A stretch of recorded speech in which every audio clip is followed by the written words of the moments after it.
What up, cappers, gamblers, punters, hustlers, low baggers? Happy Canada Day to all of you. Thank you for watching Betting with the Bag right here on Pub Sports Radio. We are coming off a glorious day full of W's. I don't know why I was so nervous. I'm just going to tweet this out that Babano and I are live right now as we speak. Get this. Here we go. There you go. Babano and I are live right now. Beautiful work yesterday. 6 wins, 3 losses, and a push over 10 bets. Phillies first 5 minus 135 was a casher. Atlanta, Philadelphia first 5 under 4.5 was a loser. Mariners first 5 minus 1. Mariners full game minus 1.5. Cash. Padres first 5 was a push. Padres full game was a loss. Pirates first 5 was a casher. And how about our own Jose Bouquet, who ladders at 3.5, 4, and 4.5. Cash. I won't scream raise it, but I'm thinking it. Pirates first 5 cash for me. Milwaukee, Pittsburgh first 5 over 4.5 cash for me. Minnesota, Cleveland over 8.5 was a loser. And it's okay. I completely, it's all about listening. And it doesn't matter if that last stat of Archer's poor pitching in the daytime got me off of the Twins first 5, which cost me cash, because listening, I was going to move on the Rays, but Puzzler near the end of the show said it's not Ralph Garza who's the primary, it's Ryan Yarbrough. And immediately Jose talked about Yarbrough being ass, and then Yarbrough's coming back from the minors. So the first thing I did when the show's over is I wanted to see how Yarbrough had done in the minors. He was terrible in the minors too. So listening to you guys got me off of a loser there. So that works, whatever. Cincinnati, Chicago over 10. Remember, we showed no fear that we were late arriving at the right bet. It moved from 9.5 to 10. 10 was going to be a win. Now 10 was a push. Let's still do it. It's the right play. They scored 22 runs in the game.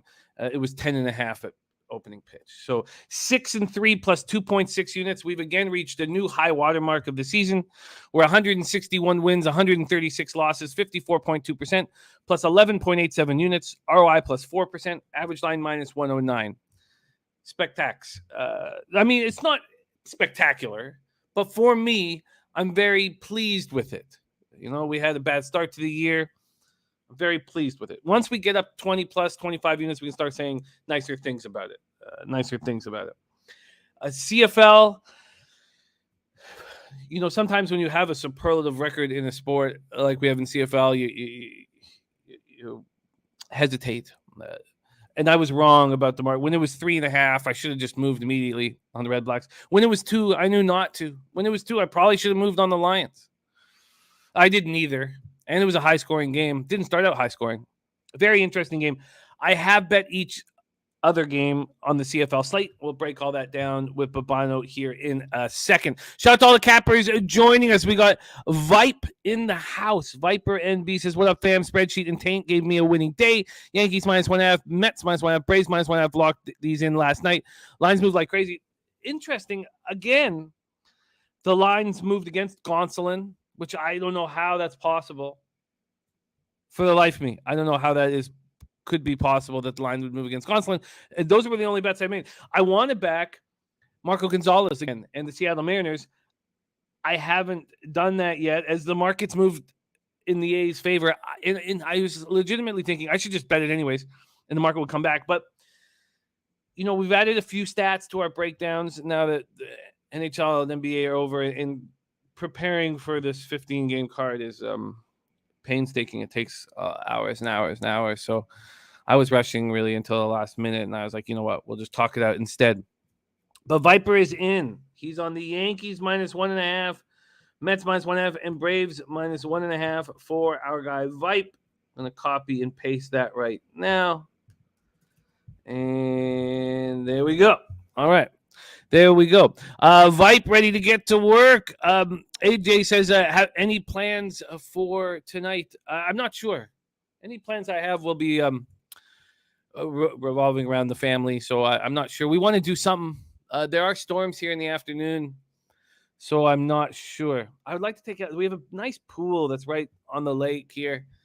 That I would like to take Ella to, but I don't know. And then I guess, in all honesty, I will be a little selfish. So do I have any plans tonight? Yes. I at 10 p.m. tonight, I would like to pour a very, very strong beverage. And I'd like to hammer the Emerald Downs card on Razor Sharp Picks Cash at Fridays. That's what I would like to do tonight. That's what I plan to do tonight. So, and it's really, we're playing some weak tracks. Thank God we have Emerald Downs. But there's 3 tracks that I'll be playing. I'm halfway through the Emerald Downs card. And I'll be playing what's it called? Alberta. I'll be playing Calgary's racetrack. That starts at 8:45, I think. So I'll be playing a Calgary's racetrack, Seattle's racetrack, and I think I'll play St. Louis. I don't usually play that track, but I don't know if I've ever played it in my life. But those are the 3 tracks. So I'd like to get drunk with Razor and the boys. That's what I would like to do tonight. But up until 9:30 or 10, I'll be with the family. So then right when this show's over, I'm going to cap horses for like 2 or 3 hours straight. If hopefully there's a storm outside and my family will let me just kind of cap for a little bit. Jedi for life that's my plan, AJ. Jedi for life in the house 4-1 last night. Nice work, Jeff Shahadi, Sammy Calmer, Ronnie Imbergia says, how about Rourke in those BC lines? You're damn right. Just rolling. Amsterdam, what else? Ready to go. Jay Peasy in the house says, what's good, low baggers? Over Brewers, Pittsburgh, my only play. Got it at 7.5. Nice. I look forward to breaking that down with you. Moose Money, ready to go. Start your day off right. I got to get Moose on this show. I'll make that happen. I will make that happen. DC, ready to go. Great group. Okay, let me just do a couple more. Shy Archie. Like seeing Shy Archie says, let's go. Gonna sweep and shoot fireworks out of my prison pocket. Wow. Very dangerous, Shy. Very, very dangerous. But hey, if you shoot fireworks out of your prison pocket, at least you won't lose a finger. Right? DC ready to go. There's Big Show in the house. Great to see a Big Show. 5% I tailed all your CFL plays. Well, I hope you've tailed every CFL play I've made all year. I love my action tonight, though. I was dumb. So as you guys know, this car that we have smells like fucking dead snails. So we got it. I don't know what it's called. We got it fucking. I forgot the term for it. All I can think are fucking numbers for the last 8-10 hours. Detailed. We got it detailed, but it's still a little wet, so we had to leave the windows open, leave it in the outside with the trunk open because it was the trunk that stunk the most. So that's where I capped, on Jameson Avenue in Parkdale, listening to music with my fucking computer out and my phone out. And that's where I was capping. But I knew well enough to leave before the sun goes down because I'm going to get someone going to pull up on me. Like, even as it started getting darker, I was like, someone's going to pull up on me any minute here. Got my computer and phone out. Come on. Someone's going to get robbed real quick. And it was going to be me getting robbed real quick. So as soon as there was like a hint of darkness, I was like, all right, I'm out of here.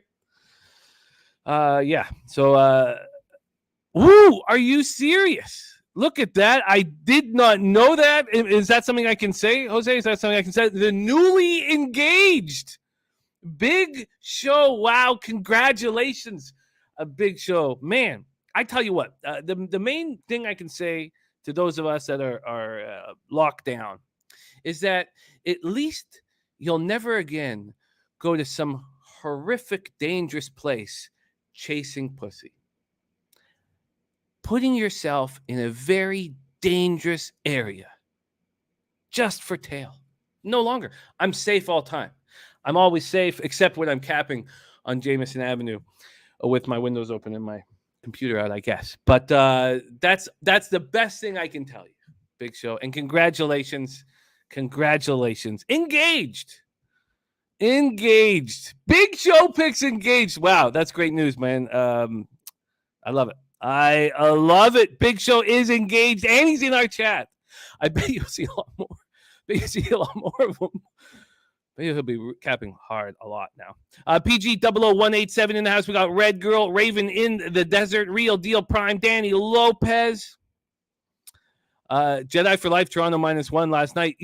I kept thinking about Elio talking about Kikuchi, and then I kept thinking about the horrible things I said about Kikuchi yesterday on the show, and I feel bad. I was pretty,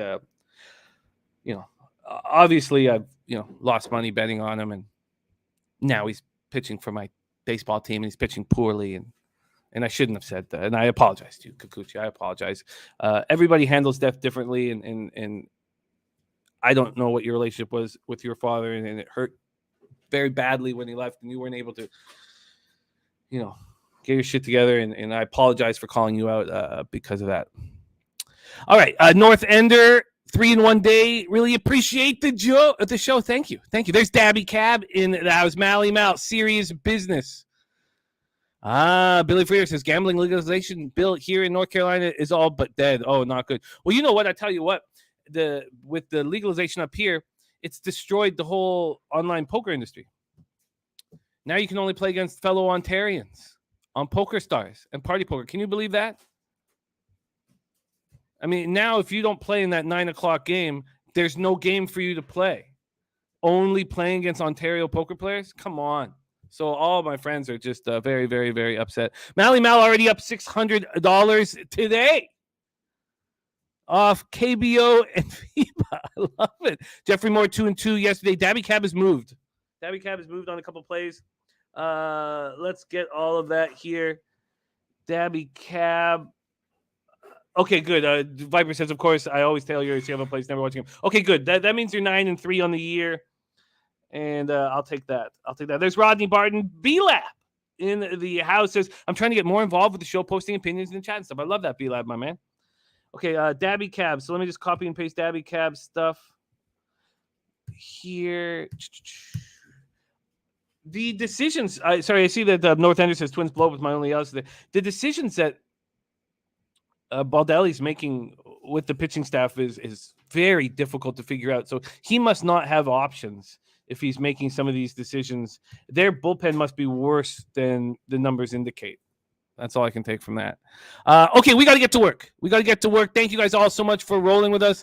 Mally Mouse says that CFL game was crazy last night. Those may be the best two teams in the CFL. No, Mally, no. The Bombers have won back-to-back Grey Cups. They've allowed how many points? They haven't allowed a fourth quarter touchdown, I believe. They didn't allow. Jesus, it's okay. Let's stay cool here. Big Show is engaged. So yeah, you'll get patience for things like that. What the hell was I saying? The Bombers last year didn't allow a touchdown in the fourth quarter the entire season until they emptied their bench the last 2 games. Like the Bombers defense is just on another level. But I love that you're watching it. There's Von Polo in the house. Dommy Gun Ricci, Rob Free. God, the way Rob Free was so confident when the A's were up 3-0 on the Yankees was a thing of beauty. And creating a situation where you can get plus money on these Yankees. AOD ready to get to work. Johnny Gonzalez says, let's start off in July with the bang. Nasty Nate parlayed the Lions and the over. Nice job. Okay, Mark Schleenberg looking at Barrios over 4.5 Ks. There's LJ from H-Town. All right, let's get to work right now. Happy Canada Day to all of you. Please welcome to the show, Pride of Hamilton, Ontario, Canada's black and yellow steel town. Please welcome Ian Cameron to the show. Ian, how are you? Good, Jimmy. Happy Canada Day, everybody. 155 years and counting, believe it or not. If I can make it for half of those years, I'll take it. Yes. Well, yeah, I mean, I don't know what to say about all that. The sort of the history of Canada has been tainted a little bit. And I shouldn't say tainted in a negative way because taint is so positive here on this show. Yeah. But yeah, it's a day where families get together and hang out together. That's the way I think of it. I don't think about us destroying a whole population of people. No.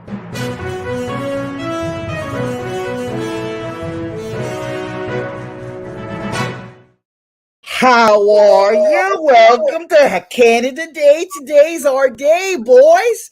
We're going to shoot some darts. My name's Jose. I'm from Regina. How's everyone feeling today? Go Elks. How are you? That was perfectly timed. Not cheering for the Elks in Regina. Well, Jimmy or Ian, let me tell you, me and my my Reginians, we're big Elks guys here. We love the color green. Whenever we go on the weekends, we find ourselves in up. We go bah. Actually, that's not true because we don't have guns here in Canada. We just take a knife and go yeah, kill the elk, and we have a nice little bonfire at the end of the week. You know, Ian, we get the bonfire, and then we get the darts, and then that's what we do up here in Canada, eh?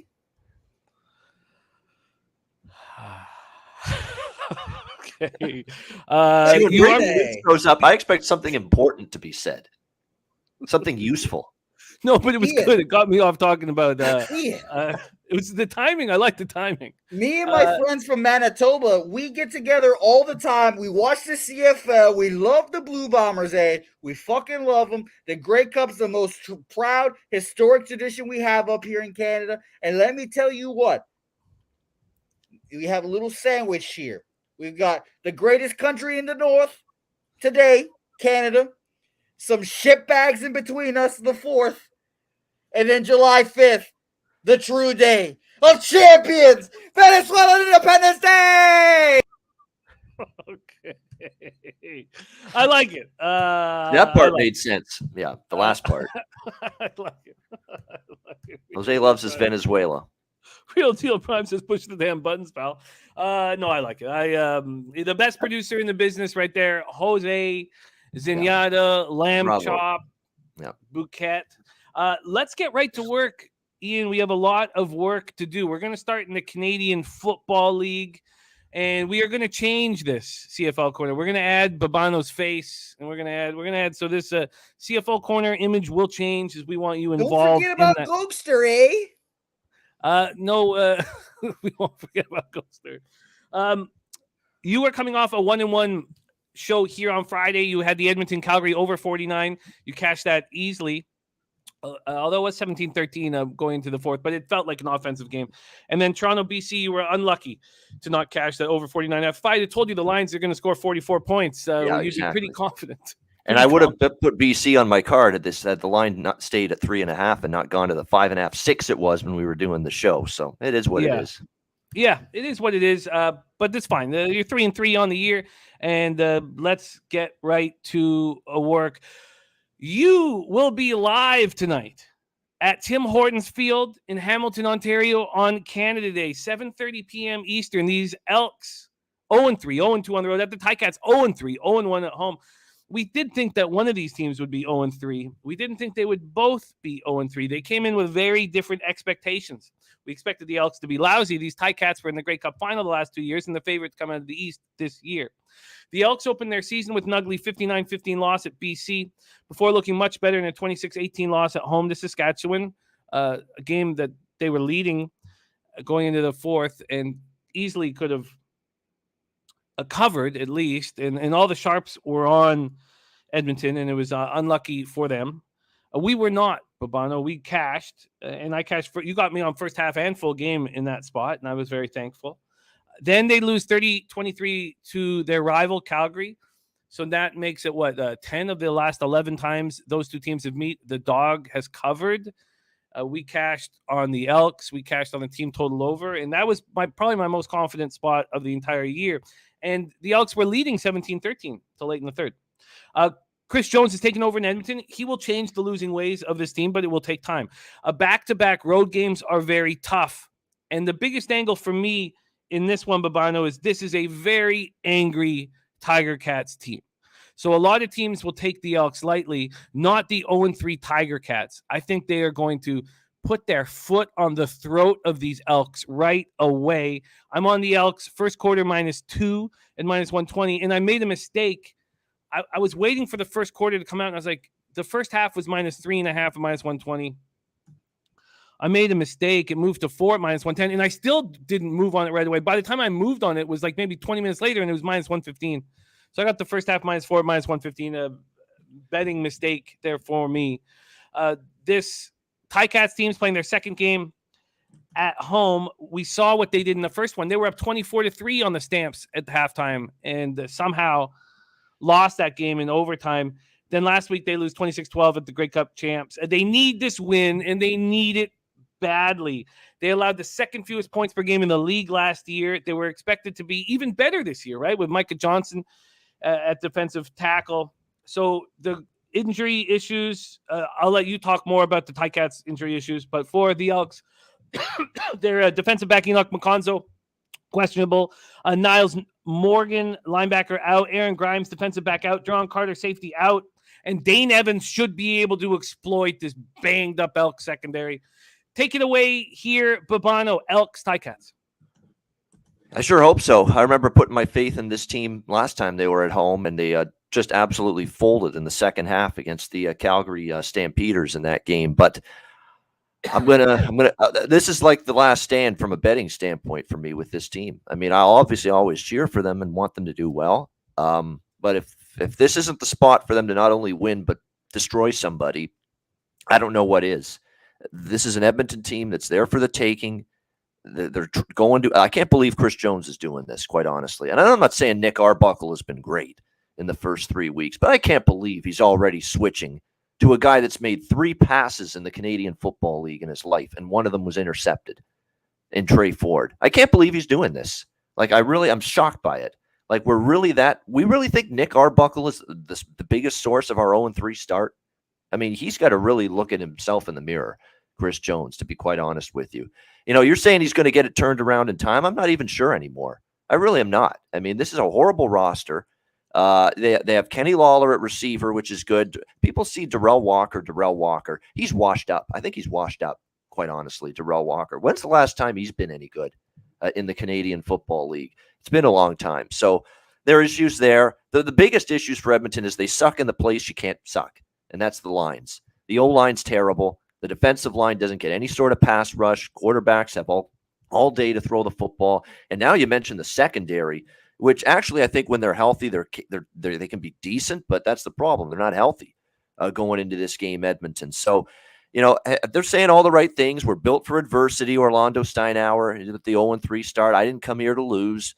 Dane Evans said after the 0-3 start earlier this week. I mean, they're definitely coming to play tonight. And you got to believe after what happened against Calgary a couple weeks ago, it's got to be 60 strong minutes. You got to play strong in the second half as well. You don't get comfortable with the lead. You don't get conservative with the lead. You play aggressive, keep your foot on the gas pedal. I think that's what they're going to do here. I'm going to end up jumping on Hamilton. My favorite bet is the first half, -4. So that one I will definitely make official. I love the full game at 6.5, 7, but now it's 7.5. So I don't like taking, a shitty number on that, to be quite honest with you. But I did bet 6.5 a couple of days ago. That's what I looked at. And I like the team total as well for the Ticats, over 27.5. Look, they did score 30 in their one previous home game against Calgary. I think they get 28 plus here. Even that's moved, though. I think I'm seeing 28.5 now with the team total. So I might just stick with the first half here. -4 is the only official play. I will say that with the Hamilton offense, we know the offensive line has had issues. There's no question. It's been a horrible group this year, unable to protect consistently for Dane Evans, and it's really impacted him negatively. But they get Coulter Woodmansey, one of their projected starting offensive linemen before the season, back for the first time. Brandon Revenberg's coming back as well. He's one of only 2 returning starting offensive linemen for this team, with Chris Van Zyl from last year. And Revenberg didn't play against Winnipeg. He was a late scratch last week. He is back today, so that's significant. So this O-line against a team that doesn't pass rush all that well, this has to be the day that finally you have a good game offensively. You give Dane Evans time in the pocket. I think you'll see that. So, yeah, this is a Hamilton spot. They got to have it. I expect them to have it. And holy fuck, if they don't have it, we're talking about a shocking loss and 0-4. It's time to really get worried about the direction of this football team. I'll just say it. I'll be very utterly concerned if they don't get the job done here today. Yeah, beautifully put. And I'm sorry that I misspoke. The whole breakdown was about betting the Tiger Cats, but I may have said Elks at one point. But yes, I'm on the Elks first quarter, first half. Now there's some. You're the Ticat. You're still doing that. Ticats first quarter and first half. Keep saying Elks. Yeah. I was just apologizing for saying it. I'm on Ticats first quarter and first half. That was the whole thing about. So there's some interesting market stuff going on here. And Pinnacle does this when in college basketball. They do this when they don't want you to bet a certain side. They're not moving it off the 6.5. And they're just adding juice to it. Yeah. So the 6.5 over at Pinnacle's minus 137. The team totals at 26.5 and minus 127. The first half is at minus 3.5 and minus 133.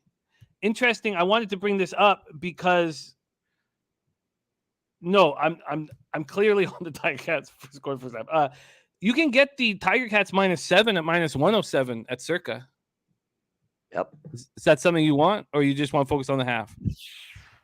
What about DraftKings? What is it at DraftKings? Let me take a look. If it's I'm seeing 7. If it's 7, I'll add the 7 as well for the full game spread. Okay. Let me just double check on that full game. So minus here. 7 at minus 107 over at Circa, and then What the freak? over at so we're not going to take the heavily juiced 6.5. You're not going to take that 3.5 at minus 133. The 4 is now juiced to minus 115 at Bet 365. Is that the one you want? What is it there? We got to find better than what Bet 365 is saying. Minus 4 at minus 115. Yeah. Anyone can find better. Yeah, that's the frustration with CFL. I make all my bets like Tuesday and Wednesday at good numbers, and now here we are on Friday, and we're picking over the scraps pretty much. I'm a little uncomfortable a bit about the full game. I can just see a late score. Well, of course, I could definitely, because of what happened against Calgary. It was a horrible second. They fell asleep with the huge lead. If there's ever a game they're not going to do that, though, you would think it's today. I'm sure they don't need to be reminded what happened the second half of the one other home game they had. We found one. Billy Friedrich found you minus 4 at minus 105. So we got you nice numbers there. We got you the minus 4 first half at minus 105 and the full game minus 7 at minus 107. Yeah. So you're in business there. I'm on the Ticats minus 2 at minus 120 first quarter. First quarter minus 2 at minus 120 and the Ticats first half minus 4 at minus 115. Yeah. All right. And confidently. Really confidently. This is the perfect spot where, because there's going to be times when the Elks are kind of, like Calgary last week, even though it's a provincial rival, you'd think that they'd, not take them lightly. But I still think they took them lightly. And I think many teams will as we go through this, but not here. And I love it. Okay. So we're both on the Ticats. I'm first quarter, first half. Babano's first half, full game. And yes, North Ender Ian will be at the game, and he's thinking of popping over. Chance of thunderstorms. Yeah, chance of thunderstorms tonight. Yeah. I think they're going to be gone. When I looked at the weather like 3 hours ago, it was done by 5, 6, 7. So we'll see. But I think it should be okay. All right, let's move on to the next game. Saturday, July 2nd. Montreal Alouettes 1-2, 0-2 on the road at the Saskatchewan Roughriders 2-1, 1-0 at home. Let's quickly go over the line history here in this one. We're going to get to MLB here right after this, so don't worry. It's just that we are I've hit 21 of my last 25 bets in CFL dating back to last year, so we're putting our time into it. Yeah. So the Alouettes opened up as 4.5-point dogs, and from the total standpoint, 46. There's been no movement on either. These two teams met last week, and it was a similar situation that the Lions were in yesterday. Saskatchewan was on a short week, had to travel, and we talked about the most pivotal reason we were fading the Roughriders, who were the favorites in that game, was because of Dan Clark, their star center, not being in the lineup. So without Dan Clark, they allowed 8 sacks, and Fajardo and Fine got picked off combined 3 times. And that's what happens when you don't have Dan Clark. There's a belief that after this 37-13 beatdown handed to them by the Alouettes, that this is going to be a very angry Rough Rider team, and they're going to smack back. And there's no it's not that I don't believe that will happen, but they lose Shaq Evans to a broken ankle in the first quarter, their star receiver. They still don't have Dan Clark. The Alouettes offense wasn't as good as they looked. I mean, if you watch the game, Chandler Worthy was unbelievable.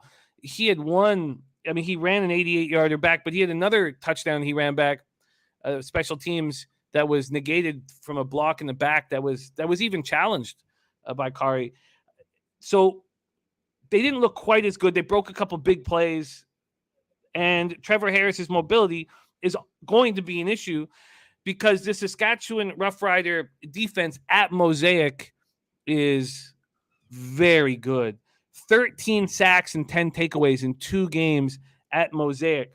So the Alouettes defensive tackle Armando Sewell out, Mario Alfred wide receiver out, Chris Aki linebacker questionable, center Sean Jameson out, Antonio Simmons defensive end questionable, and William Stanback, as we saw in week 1, he's going to be out for at least 6 weeks.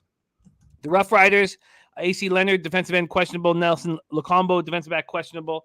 We know that Shaq Evans is out, Kyron Moore is out, Micah, their linebacker is out. With all that being said, I'm not certain that the Roughriders are just going to smack back. I expect them to win, but I can't sit here and say, oh, yeah, they're going to smack him in the mouth. But what I am certain, what I do trust is the Saskatchewan Roughrider defense. And if that's the case, and I know that Harris isn't going to be mobile, but he will be able to move the ball through the air, I'm on the under 46 at -110. That's my bet in this game. Alouettes, Roughriders, under 46, -110. Babano, take it away. Saturday, July 2nd, Alouettes, Roughriders.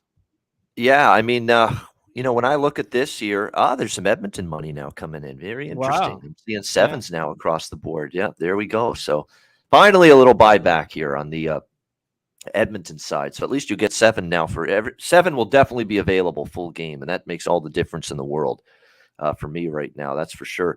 Montreal, Saskatchewan. I'm with you on the under. In fact, I'm going to make the under an official play for the show. And I don't make many unders, but I like the way this sets up.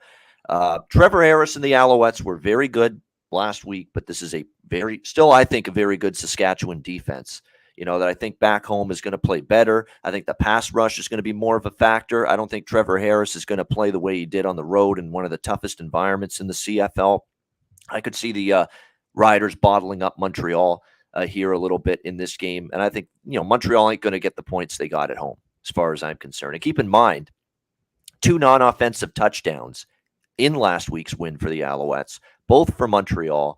Both non-offensive touchdowns were for them. A kickoff return touchdown right at the beginning of the game, and then a pick 6 was thrown by Cody Fajardo, I believe, late in the third quarter.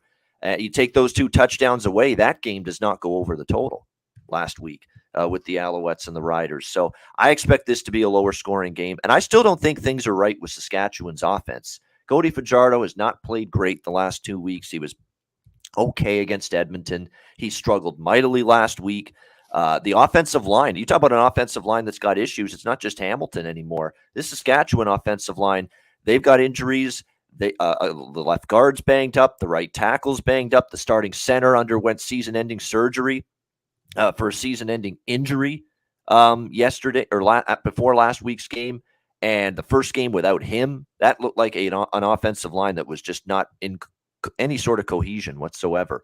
Fajardo was in trouble. Fajardo was pressured most of that game, and I don't know if that's going to be solved in just 1 week. I'm sure they'll play a little bit better on offense being at home, but even in the Hamilton win at home, they didn't light up the scoreboard. That game stayed under, and a lot of their points came off short fields. There was a Dane Evans interception. It gave them a short field.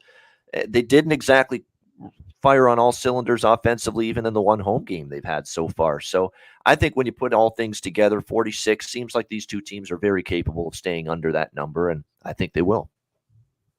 I love it. I did find you a better number than myself.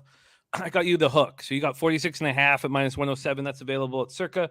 I bet the 46 at -110. And Joseph Gomez says, is Roughriders team total under a better play? I can't bet a side here. The side, I should address the side.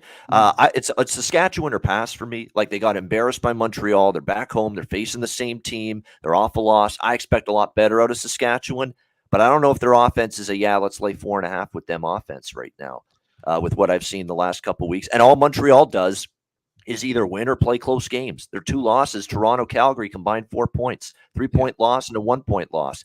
Tough team to lay points against. Yeah, they've covered every game. But there is the possibility of an angry Roughriders team slapping back. Yep. I don't want to step in front of that, but I also don't want to step in front of, betting against Montreal laying laying points, asking Montreal to lose by margin when we've seen no evidence of them lose by margin this year. And let's move on to the next one. That's great. So we're correlated, and I'm correlated with Daryl Turner here. He says Roughriders game under, Blue Bombers game under. I'm on the under here too. This is on Independence Day for America Monday Night July Football, CFL 4th. style. Yeah. I know you guys down south won't be caring about the Bombers at Argonauts, but BMO Field, Toronto, Ontario. I'm on the under 42.5 in this one. Let's do a quick look at the line movements that we've seen here, and there'd be none. The total's been at 42.5 and hasn't moved, and I didn't think it would move. Because with the rule changes to create more offense, this is a low, scary number, and it took me a little while, and it took me like fully studying the game to be like, okay, I can do it. I can get under this 42.5. The Bombers open up as 4.5-point favorites. They're now 5-point favorites. I thought about backing the Argonauts, but I just can't with the way McLeod Bethel Thompson's playing. Let's just talk about this quickly here and hand it over to you, Babano. Two-time defending Grey Cup champion Blue Bombers look to go 4-0 here. The Argos are 1-1. They're lucky they're not 0-2. I mean, Cote missed a 21-yard kick with no time left in that first game against the Alouettes. This team just lost 44-3 on the road last week at the BC Lions. And we saw what this Bombers defense can do, holding the Ticats to 12 points at IG Field. They lose Lawler before the year starts. They lose Andrew Harris before the year starts. And that's hurt this offense. They don't have the explosiveness at this point. And I don't know a lot about Drew Desharnais, who left for the NFL. I know that you know more about him, but his loss, and then Michael Couture, their center, goes on the 6-game IL last week. And so they lose weapons. They lose offensive line. What did they not lose? Their unbelievable defense. So they've got work to do if they want to be the 3-time defending Grey Cup champions. The Argos will be much better, but how much better? And the only angle really you can say, well, I know that Andrew Harris is going to eat them up. But if Andrew Harris is running nonstop, I think that also helps the under here. So this was a pretty comfortable under 42.5 for me. Take it away here. Our taint play of the day is in. We will talk about that game. That's Mets on the run line -1.5 at +115. Take it away, Babano. We're going to get an MLB next. Here it is, Bombers, Argonauts. Yeah, this is interesting right here, Bombers and Argonauts. When I look at this game here, it's Toronto, I think, is going to want to play a whole lot better. It was an embarrassing loss against BC. I'm actually somewhat tempted to take Toronto here +5 a little bit, but I don't know if I will. I mean, I don't like the trajectory of McLeod Bethel Thompson. He's not played too good. He hasn't played good in either game, in my opinion. Even the game they won against Montreal, where they needed David Cote to shank a chip shot field goal to lose that, to win that game, rather. He hasn't played great. He hasn't. He's been off. The offensive line probably does have to protect a little bit better than they have. But, against Montreal and BC, I did not like what I saw from the Argos offense, and especially their quarterback. And the problem with Toronto right now is I just saw them have a horrible game with their offensive line. Pass protection was bad. And now you got to try to do that against, probably the best, pass rushing team, one of in the CFL, Winnipeg. I mean, that to me is, from a matchup standpoint, I've got concerns. And how long are we going to go with the Winnipeg offense being pedestrian? They're 3-0 in spite of it. But you're right. Their offense has been a little bit pedestrian so far. I mean, Kolaros and the Bombers have done enough to win. Nick Dembski's not going to play this week, it looks like, for them. And remember, they don't have quite the deep threats they did last year. Kenny Lawler ain't there anymore. Darvin Adams ain't there anymore for the Bombers. So, it's going to be interesting to see. Like they keep saying, our offense is capable of so much better. We'll see if that's going to happen here. It's pretty impressive, though. It tells you how good Winnipeg is. They haven't even really hit their stride on offense, and they're still 3-0, and they've covered 2 of those 3 games. So I think from a situational standpoint, there's a lot to like with the Argos. Like, obviously, you're going to get a full effort here. Embarrassing loss against BC, now back home. But their home field is negligible. You know that better than anybody. Nobody shows up there. It's a Halloween costume party. Everybody's dressed as empty seats more often than not at BMO Field. That's a problem. And Winnipeg, to me, it feels like, come on, Ian, do you really want to go against Winnipeg? And they're only laying 5. and their defense is that good, and you have this many questions about the O-line of the Argos and MBT being able to handle it, and he's not a mobile guy, so when the pocket collapses, it's not like he can get out of it. I like the way this situation sets up for Toronto, for sure. I don't know if I like the matchup enough, so it's a lean to the Argos, if anything, right now, but probably going to stay off this game. I have a lean to the Argos as well. I had a lean to the Ticats last week, and I didn't pull the trigger, thankfully, losing the Bombers being 26-12. So I'm hesitant here, but I like the under 42.5, and I'm on it. So let's review CFL action and move on to MLB. Babano and I are both doubling up on the Hamilton Tiger Cats, and Babano will be there live tonight in person. Babano's on the first half -4 at -105, and the full game -7 at -107. I'm on the first quarter -2 at -120, and the first half -4 at -115. I really feel like the angle's just perfect. If the Ticats were 3-0, be a completely different situation. This is a perfect situation for a very angry Ticats team not to take them lightly.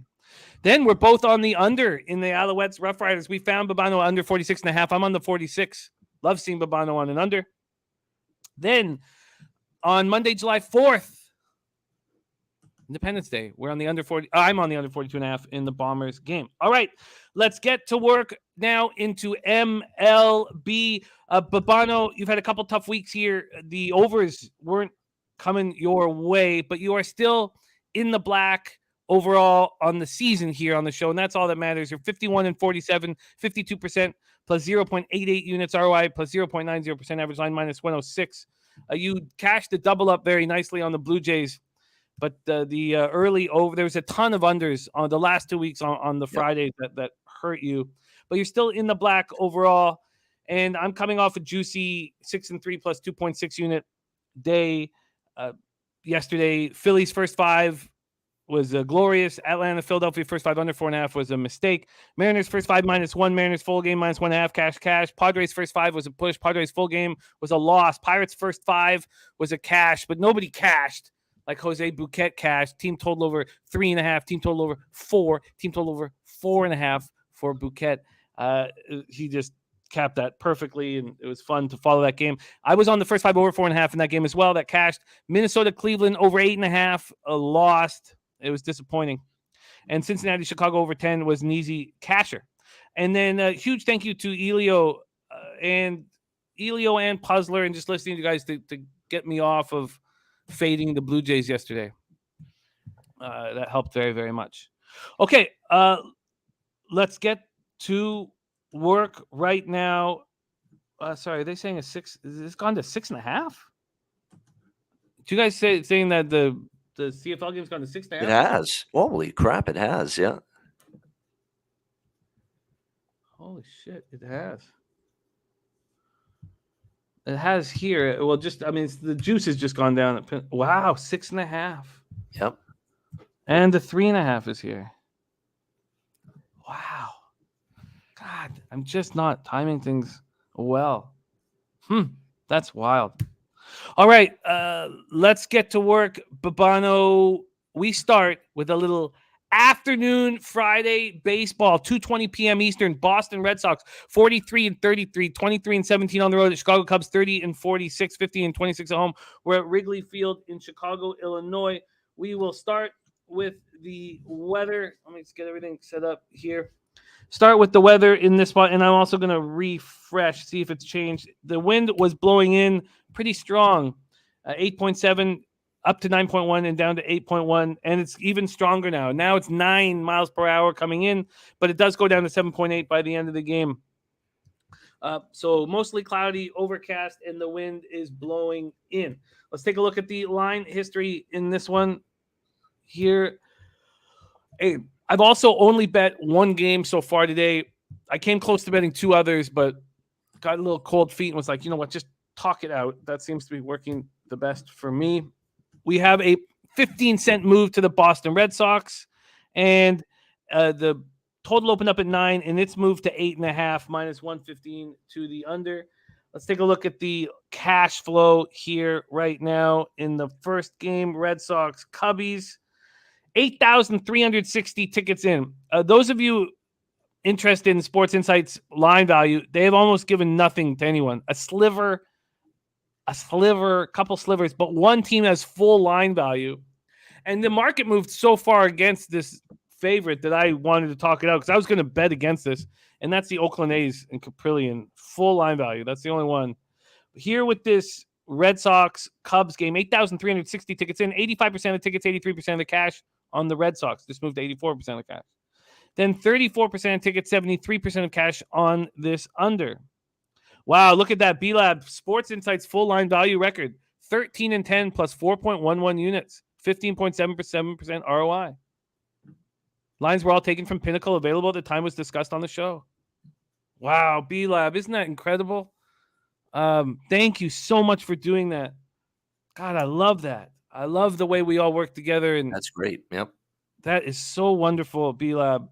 Great work, and thank you. Thank you.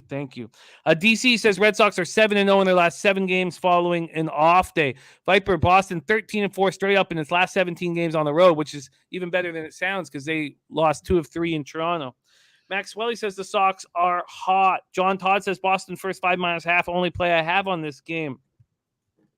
Rich Hill versus Adrian Sampson. Hill 4-4, 4.09 ERA, 1.27 whip, 55 Ks in 66 innings. You guys know that I'm a big fan of Dick Mountain, and I've been for a long time. And I think that he offers us value at times. And this year, there's one angle where he's offered us a ton of value, and that's on the road. He's been lit up at Fenway, but he's been very good on the road. 3-1, 2.50 ERA. Opponents are hitting 221 against him. Adrian Sampson on the other side, his last start, 5 innings, 4 hits, 2 earned runs, 5 Ks, 2 walks, and a 5-3 loss at the Cardinals. He's had a great start to the season, but this is a 30-year-old journeyman. You know, this isn't some hotshot rookie that we need to be afraid of.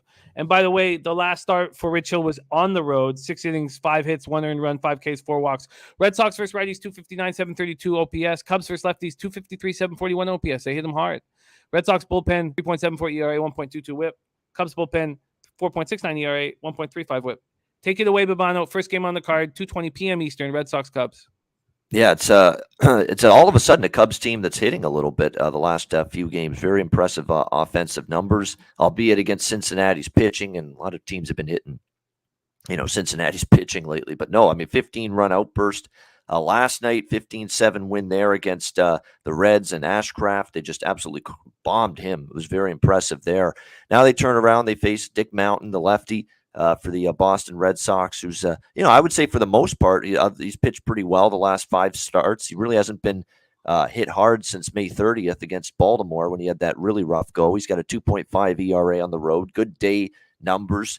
Sampson, same thing. Good. He had the one start. He's only had the one start, but it was decent against the Cardinals. 2 runs, 4 hits, 5 innings. He had 5 strikeouts in that start. Kept his team in the game, kept the damage to a minimum. So we'll see how he fares here against Boston. Now, he did get roughed up, but again, those were starts 6 years, and 3 years ago, so they happened a long time. We know the Red Sox are hitting outside of the game against Gosman.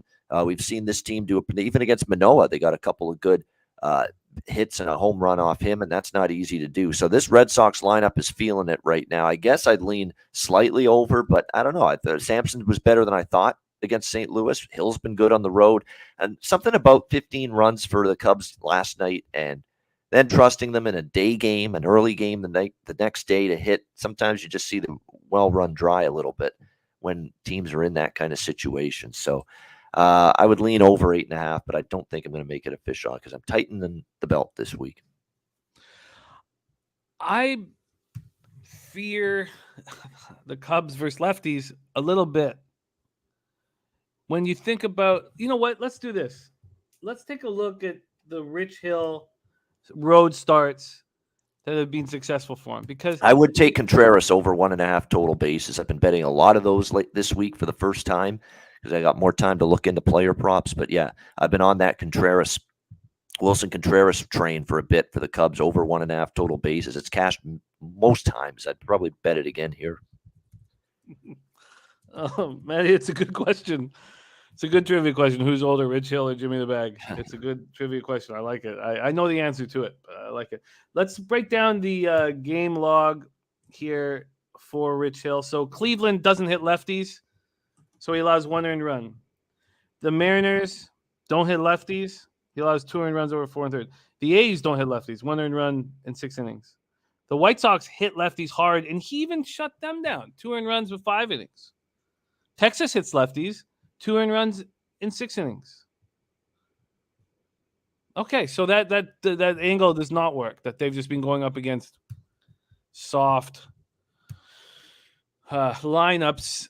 Billy Friedrich did find you that Contreras prop over 1.5 total bases at plus 126 at Bookmaker. Is that something you want to make official? I don't know if I will here. Okay, no worries. Don't worry. No pressure. We can revisit. Yep. We can revisit. DC says Red Sox are 5-0 in Hill's last 5 road starts versus a team with a losing record. And Adrian Sampson, I just don't trust him.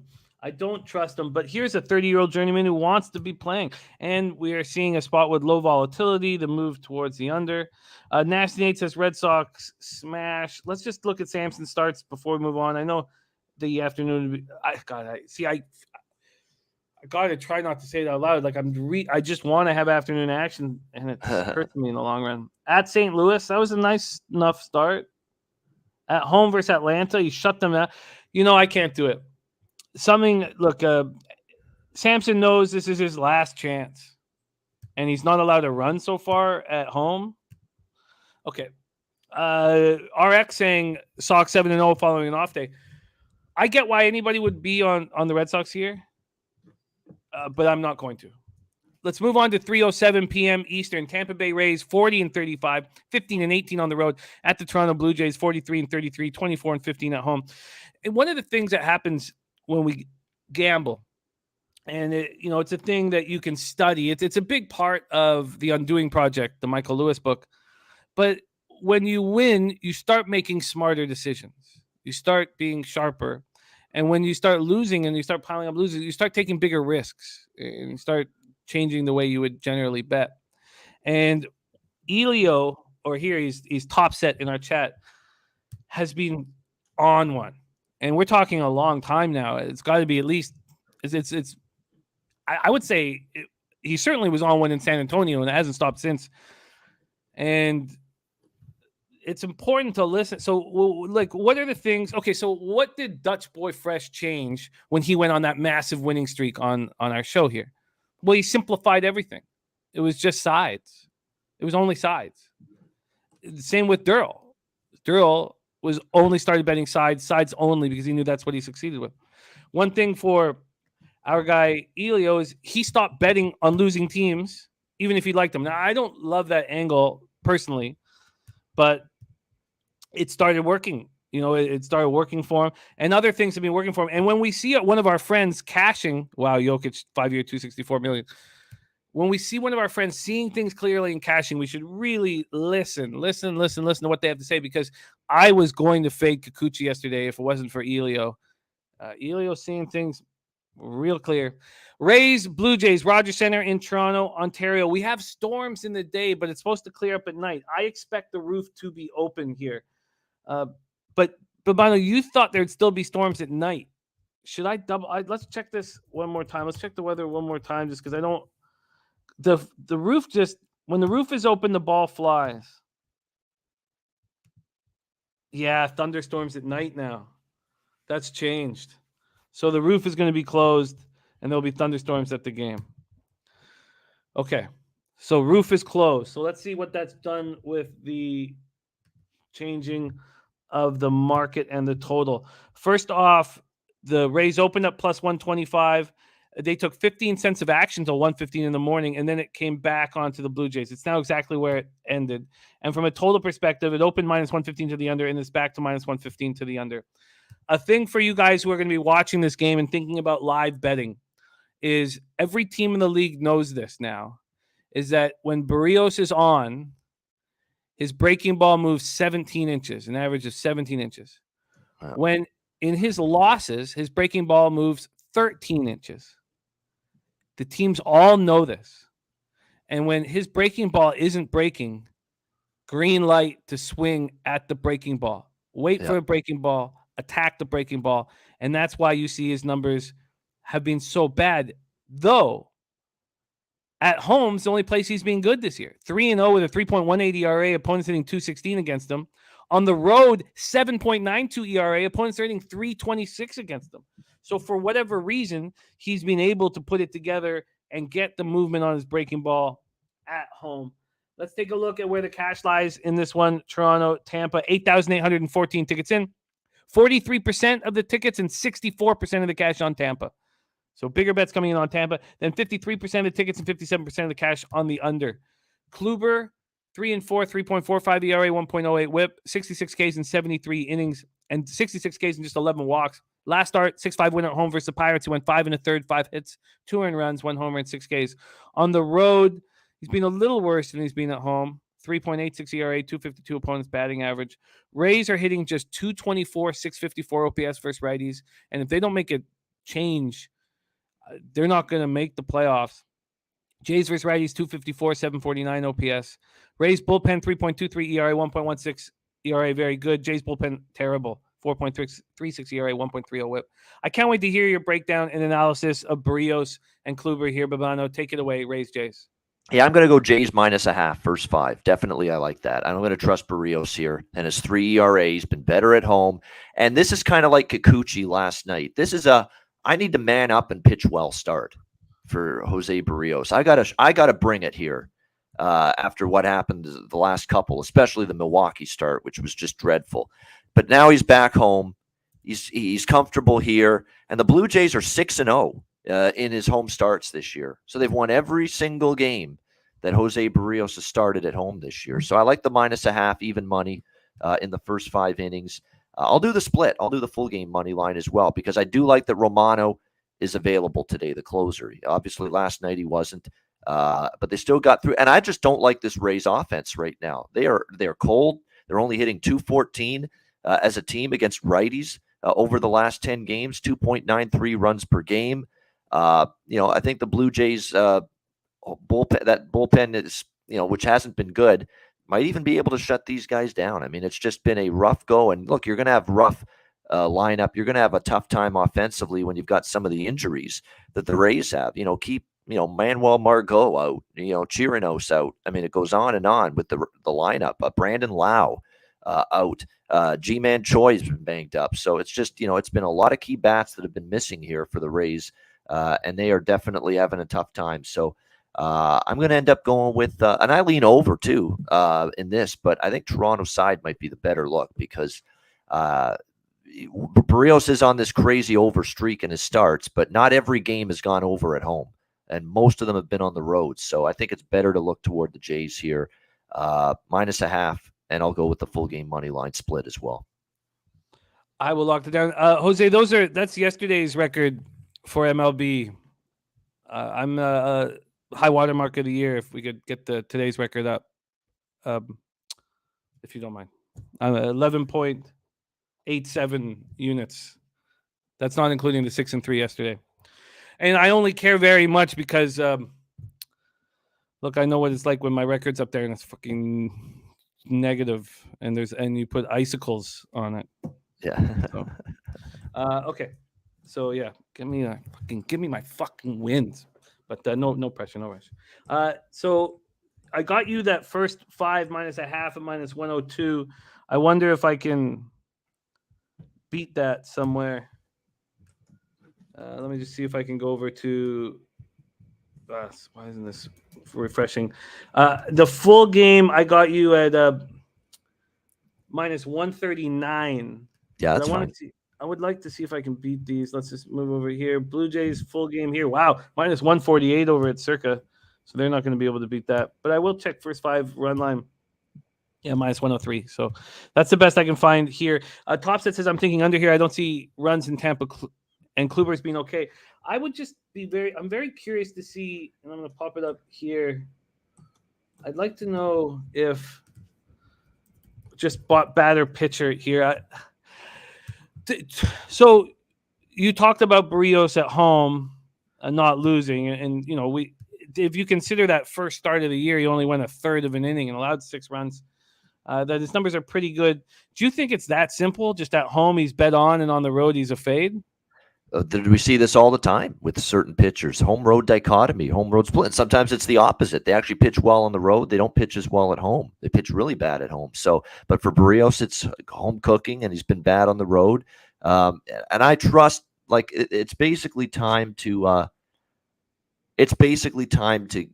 trust him here because of the situation he's in. He needs a good start, kind of like Kikuchi needed it last night. Kikuchi stepped up. I didn't expect that. If Kikuchi can step up, give you a good start when he needs to, for his own confidence, for the team's confidence in him, then I think certainly a guy with arguably better stuff, Jose Berríos, can do that here. And look, this has been the place he's pitched his best. So, and I have no problem fading the offense of the Rays right now. Like, they are just not great at the moment. They've got a lot of issues in terms of their offense. So I think it's the ultimate spot, situation, and opponent for Berríos to bounce back. I think you are right. I'm just surprised. Look at Strategic Investments. Great capper. Even wrote a book on capping. 69% of tickets and 86% of the cash on the run line. Ron Walsek, who knows this Tampa team inside and out, lives down there, says Rays cannot hit, pitch, play defense, or run bases. Catcher's not throwing out anyone either. So the question I have is, why are the big bets coming in on the Rays? Because you guys are right. The guys have nice numbers against Kluber. Yep. Why would the big bets be coming in on the Rays? I don't know what to do here. I certainly don't trust our bullpen. So if I was going to move on anything, it'd be the first five. And then I have to trust that that Berríos has it. And I don't think I want to do that. So I'm just going to cheer you on. Babano doubling up on DJ's first five in full game. He did it last Friday, and it was a great success, a 9-4 win in Milwaukee. All right, we move on to 6:05 p.m. Eastern. Miami Marlins 34-40, 15-24 on the road at Washington Nationals, 29-49, 14-27 at home. We're at Nationals Park in Washington, D.C. You know, I know we're about to move on to this game, but if you expect Berríos to have a good start, we know that the Rays staff is really good. The bullpen, I mean, and the roof is going to be closed now. Max Play says Rays have used 13 pitchers in 3 games. Does that become a problem? It does become a problem. Thank you for saying that, Max. Okay, I'll just move on to I'm just trying to find action when I don't have to. We have a huge card here. 6:05 p.m. Eastern, Miami Marlins 34-40, 15-24 on the road at the Washington Nationals, 29-49, 14-27 at home. We're at Nationals Park in Washington, D.C. Trevor Rogers going up against Josiah Gray. Josiah Gray fresh off a spectacular outing against Texas in Texas. And that's what he's done all year long. On the road, Josiah Gray is 4-0 with a 2.01 ERA and a 177 opponent's batting average.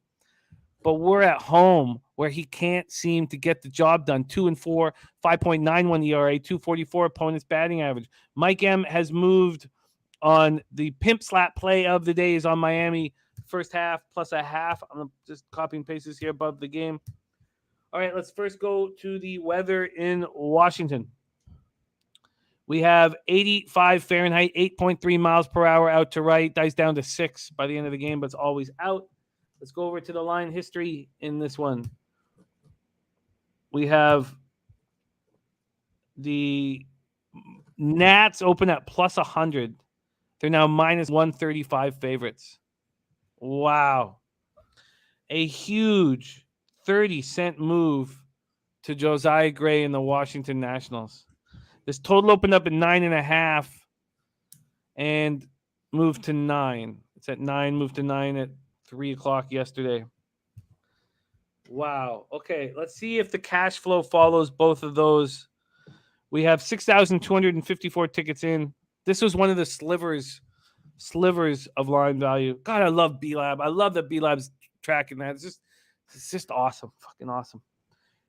47% of the tickets are on the Marlins and 66% of the cash, and yet the market's moving towards the Nationals. Very confusing. 35% of tickets and 62% of the cash is on the under, and it's moved to the under. That all makes sense. Trevor Rogers has these same messed up splits.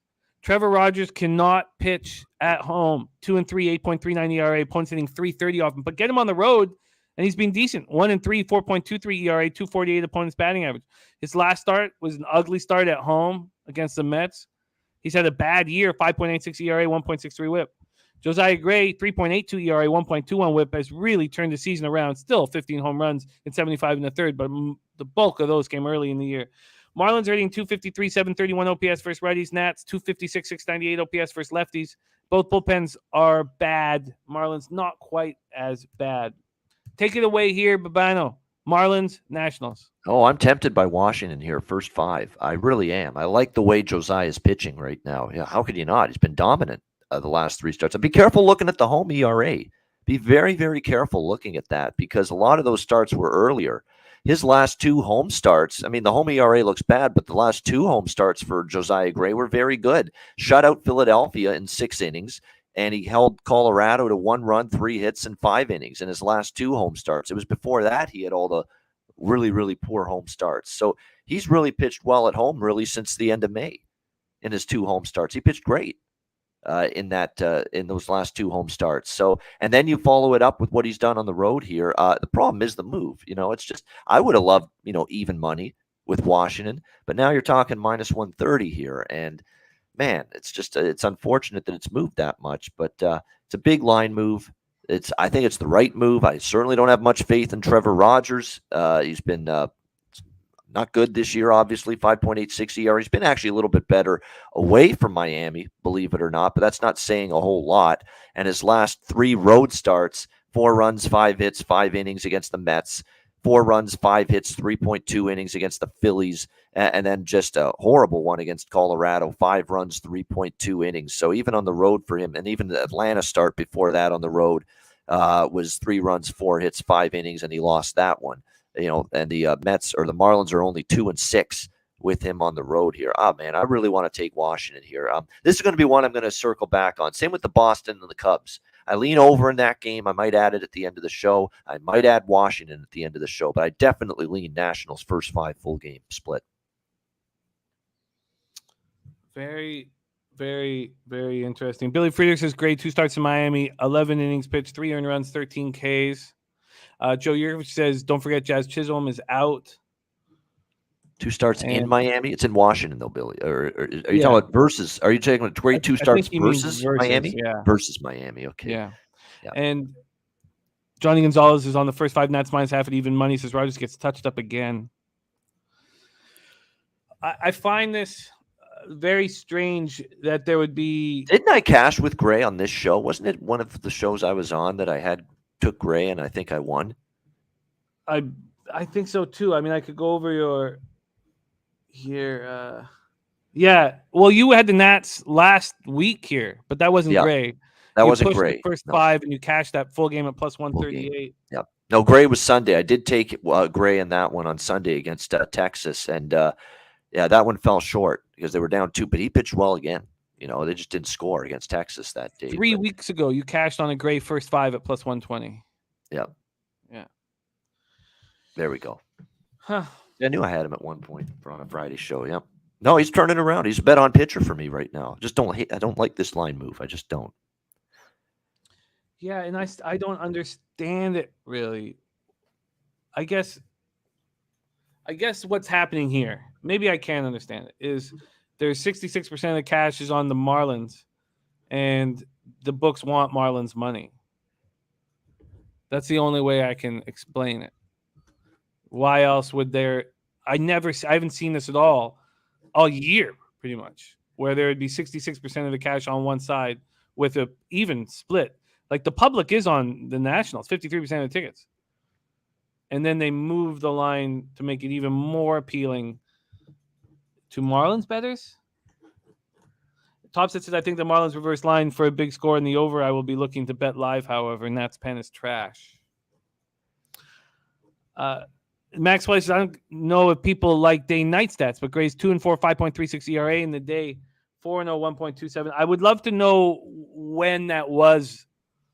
And I think those are important stats, Max. But if that was in the first half of the year, then we don't take as much, because the most, I think the best thing that Babano said throughout this whole breakdown was me talking about the terrible home stats and Babano saying, no, that's not true. And then looking at it and he's like, you're right. He's had a spectacular, really strong 2 starts at home. I think that was the most helpful, And Okay. here's the problem. And here's the problem with the, yeah, exactly. Looking this deep into the year, we're almost at the All-Star break at overall season numbers, whether it's overall ERA, home ERA, road ERA.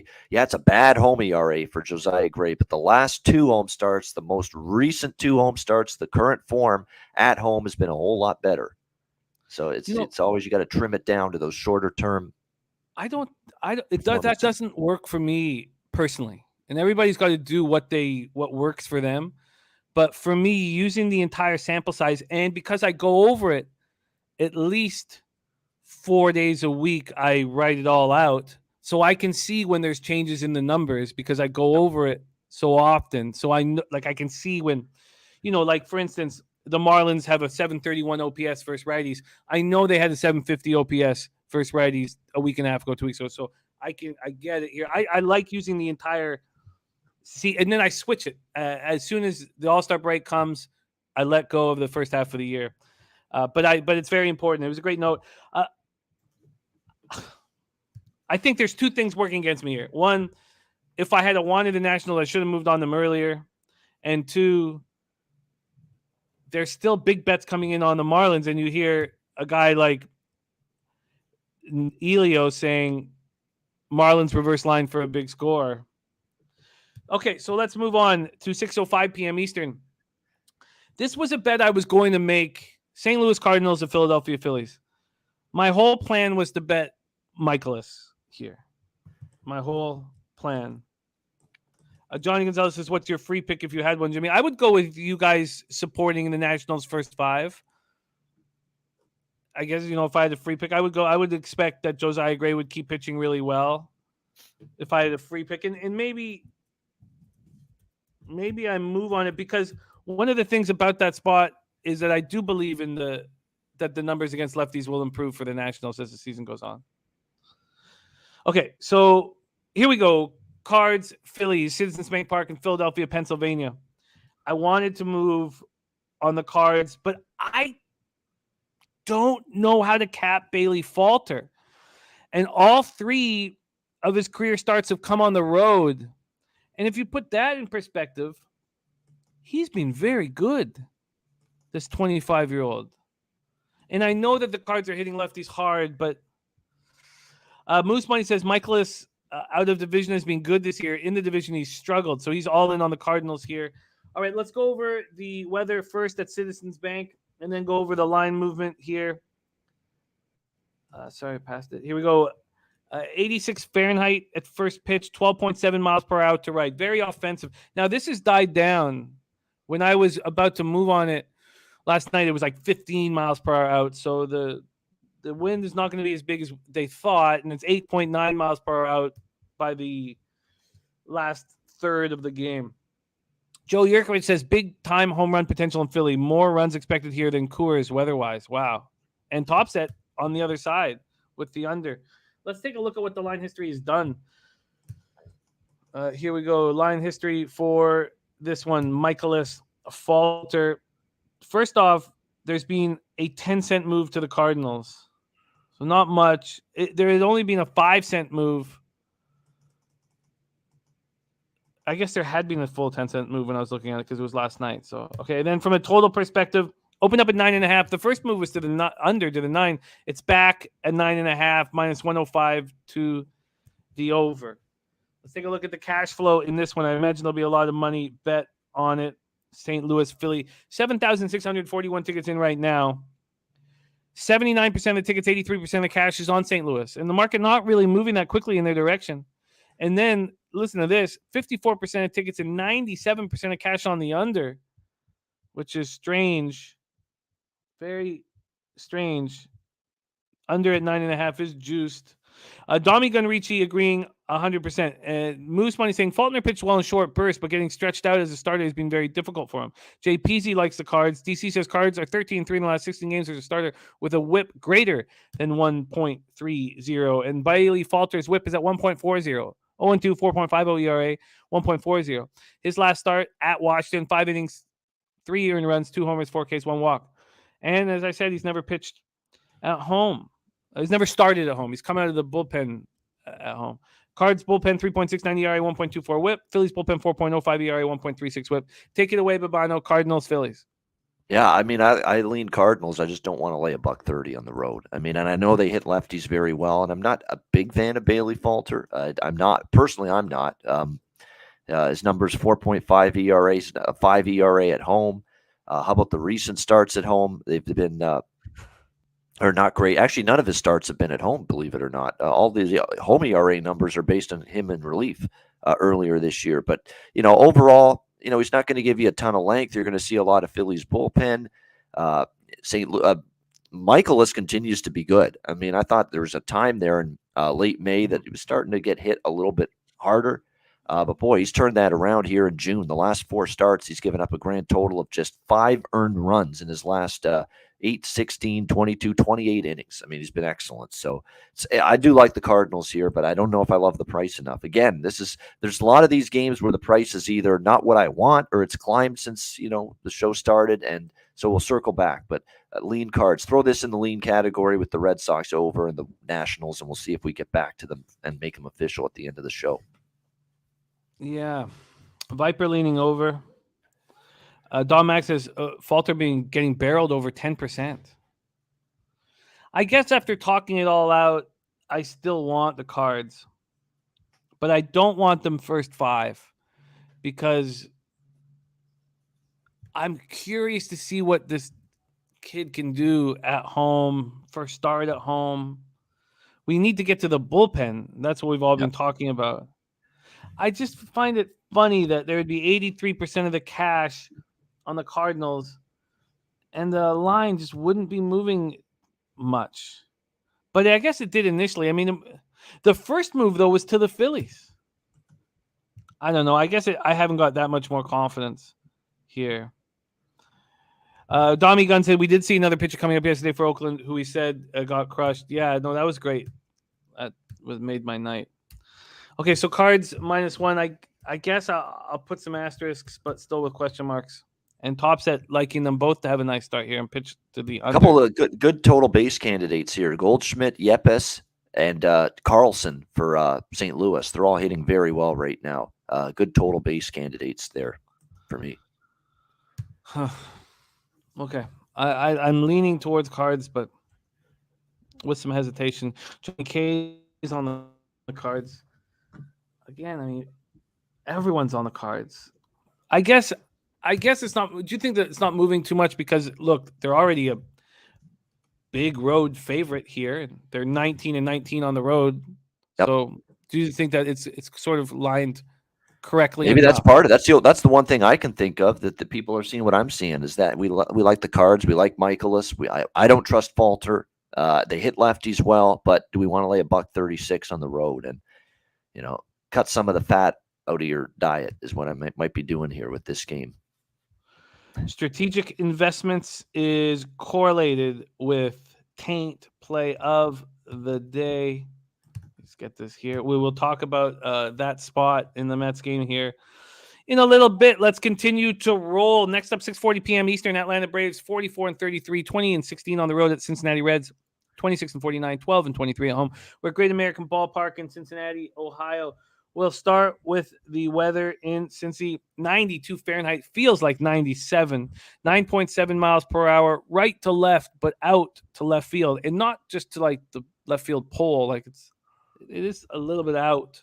It becomes less out by the end of the game, and then it's to the left field pole, but dies down to 7.5 miles per hour. Let's take a look at the line history here in this one.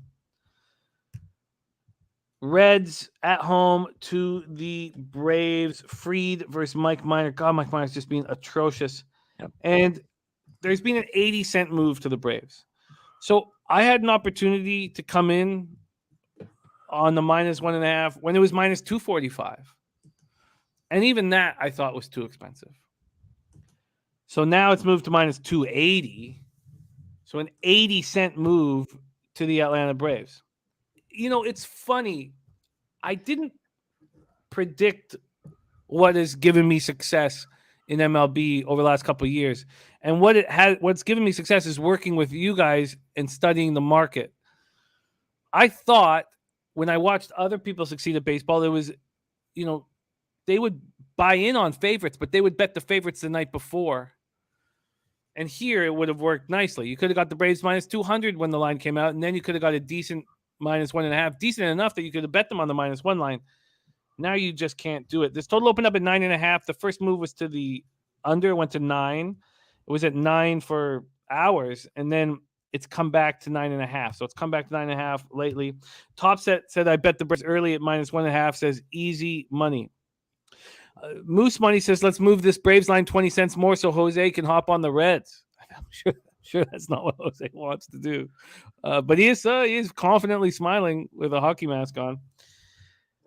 Mark Schellenberg says Miner's been absolutely awful. Frieda's been excellent. In my opinion, this is a smash spot. Red Girls on the Braves first 5. And Lee Davis says Red small donation at this price. Let's take a look at the cash here. 11,058 tickets in. 90% of the tickets, 94% of the cash is on the Atlanta Braves. Then 54% of the tickets, 99% of cash on the over. Funny that it would have gone under as the first move. Jerry Young looking at yes, run first inning. Viper says you have to pass this game at this point if you didn't get the Braves last night. Christopher Carmentini liking the over here. Freed, 7-2, 2.77 ERA, 1.05 whip, 92 Ks and 94 and a third. Nice K to walk ratio, 92 to 16. Only allowed 6 home runs over the 92 innings. Last start, 6 2/3, 6 hits, 2 earned runs, 9 Ks, 1 walk, and a 5-3 win at home versus Dodgers. It was excellent. He has been even better on the road than he's been at home. 3-0 on the road, 2.48 ERA, 179 opponent's batting average. Mike Minor's just been atrocious since he's came back from injury. 1-4, 7.71 ERA, 1.60 whip. He has allowed 10 home runs in 25 2/3 innings. Freed's allowed 6 in 94, and Mike's allowed 10 in 25 2/3. Last start, 5 innings, 8 hits, 6 earned runs, 3 homers, 4 Ks, 2 walks, 9-2 loss at the Giants. Braves are smashing lefties, 263, 808 OPS. Reds versus lefties. Reds are hitting lefties really hard right now, 254, 727 OPS over the year. And then this Braves bullpen is 2.3 runs better per 9 innings than the Reds bullpen. Can you believe that? Braves bullpen, 3.22 ERA, 1.17 whip. Reds bullpen, 5.52 ERA, 1.50 whip. Take it away, Babano. Braves, Reds. I don't bet many over 5.5 team totals. I'm doing that official play here for Atlanta. I like it. They hit lefties hard, and Minor in his starts, he's been awful. I mean, we know that. Everybody knows that. 7.71 ERA, 7.53 at home. The home runs that he's allowed, and what's supposed to be a pretty warm night in Cincinnati, this is not going to be good when you see that he's given up 10 home runs in his last 5 starts. I mean, just absolutely horrible for Mike Minor going into this start. And when you look at the runs that the opponent has scored in his 5 starts with the Reds, 8, 7, 1 game where they were below 5. They got 4, Arizona did. And then the other 2 were 6 for Milwaukee and 9 for San Francisco against Mike Minor. So, it's 5.5. It's a high team total. I don't like 5.5s. But, man, you've got a horrible pitcher. You've got a good lineup that hits lefties. You got a bad bullpen behind Minor. I don't mind. I think they get to 6. I'll take my chances that they do. Well, let's find you a nice line here. I think that makes minus sense. 123 at Pinnacle, it looks like. Okay, let's do that then. Yep. Over 5.5. I'll see if we can beat that. Over 5.5 minus 123 over at Pinnacle.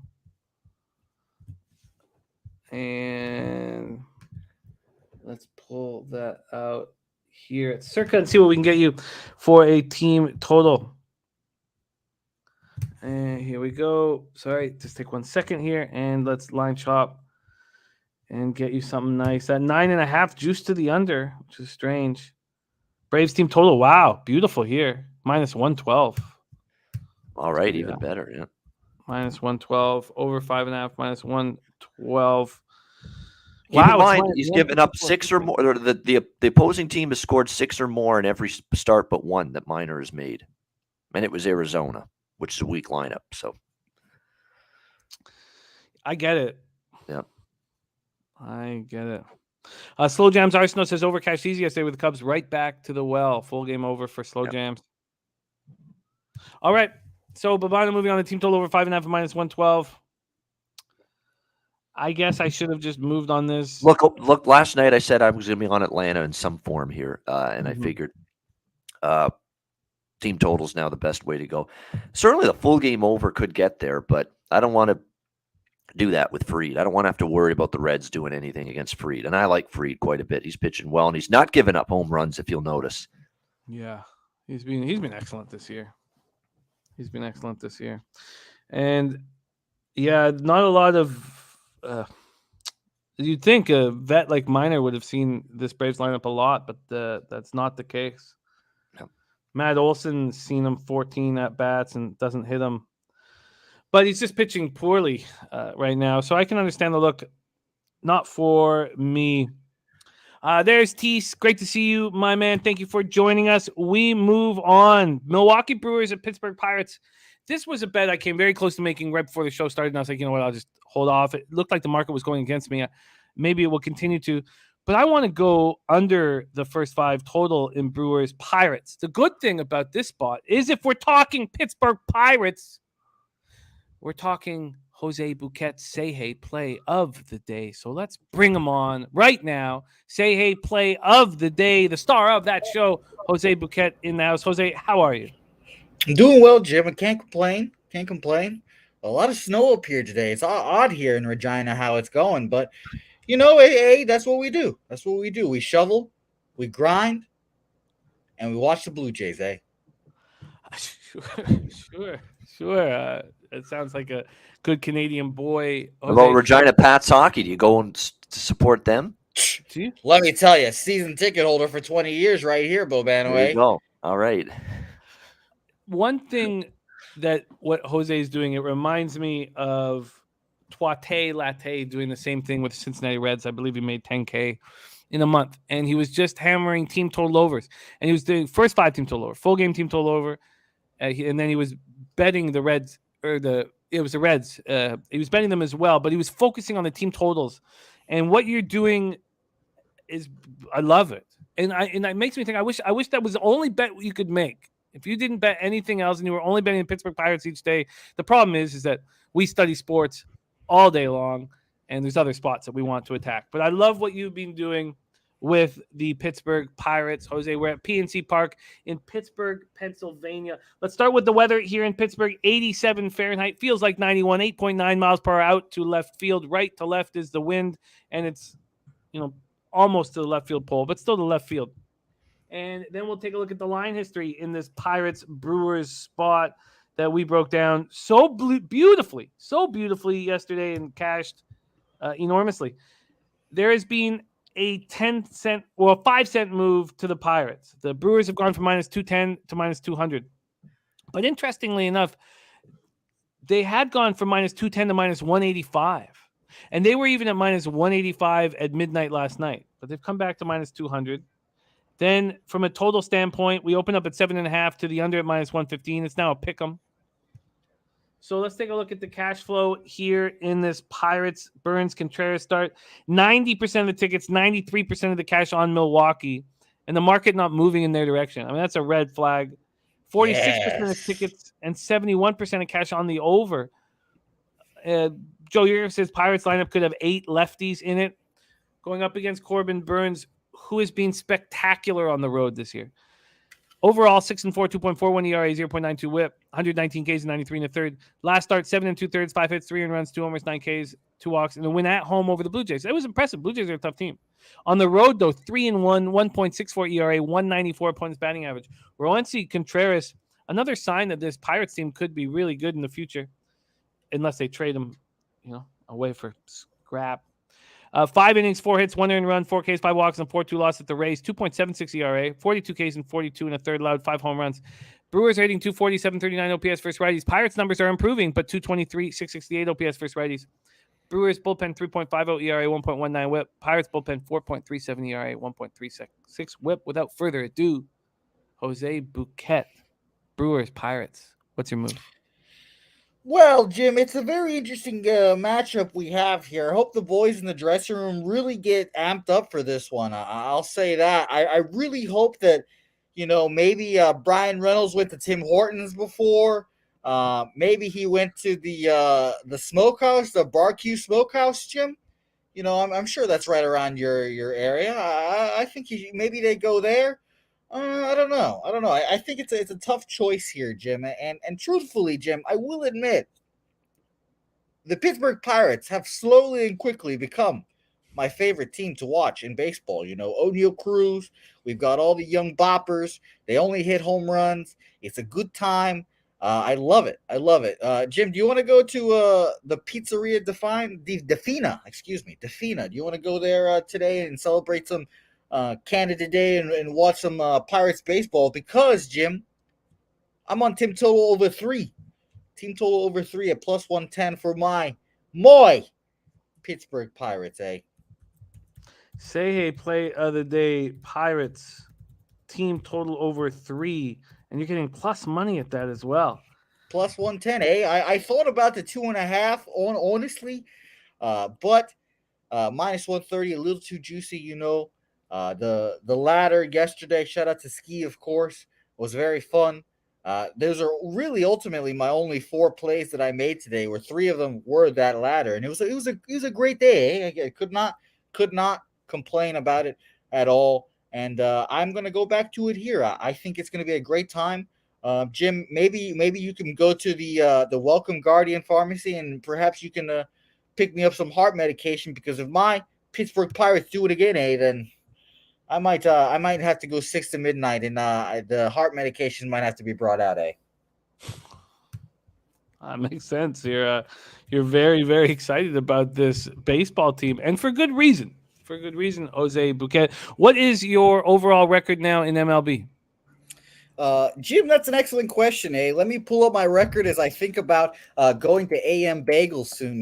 Maybe I can get some locks, some cream cheese on my bagels, eh? Maybe we got a little moose bagel. They have got a special today for Canada Day. I don't know. These are my questions, eh? Jim, do you want to go to High Park Zoo after this too? I love the High Park Zoo. I take Ella there often.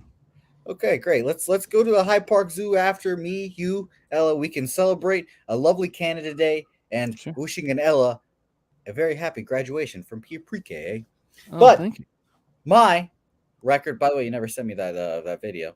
My record A is 247 and 234 A plus 16.46 units A. Just a dominant day. It was fantastic. 4-0 yesterday. Mariners first 5 minus 1A. I believe in my guy, Logan Gilbert. And, of course, we've got the Pittsburgh Pirates, who always are doing their things. Team total over 3 today. It's going to be great. I cannot wait for this baseball game, eh?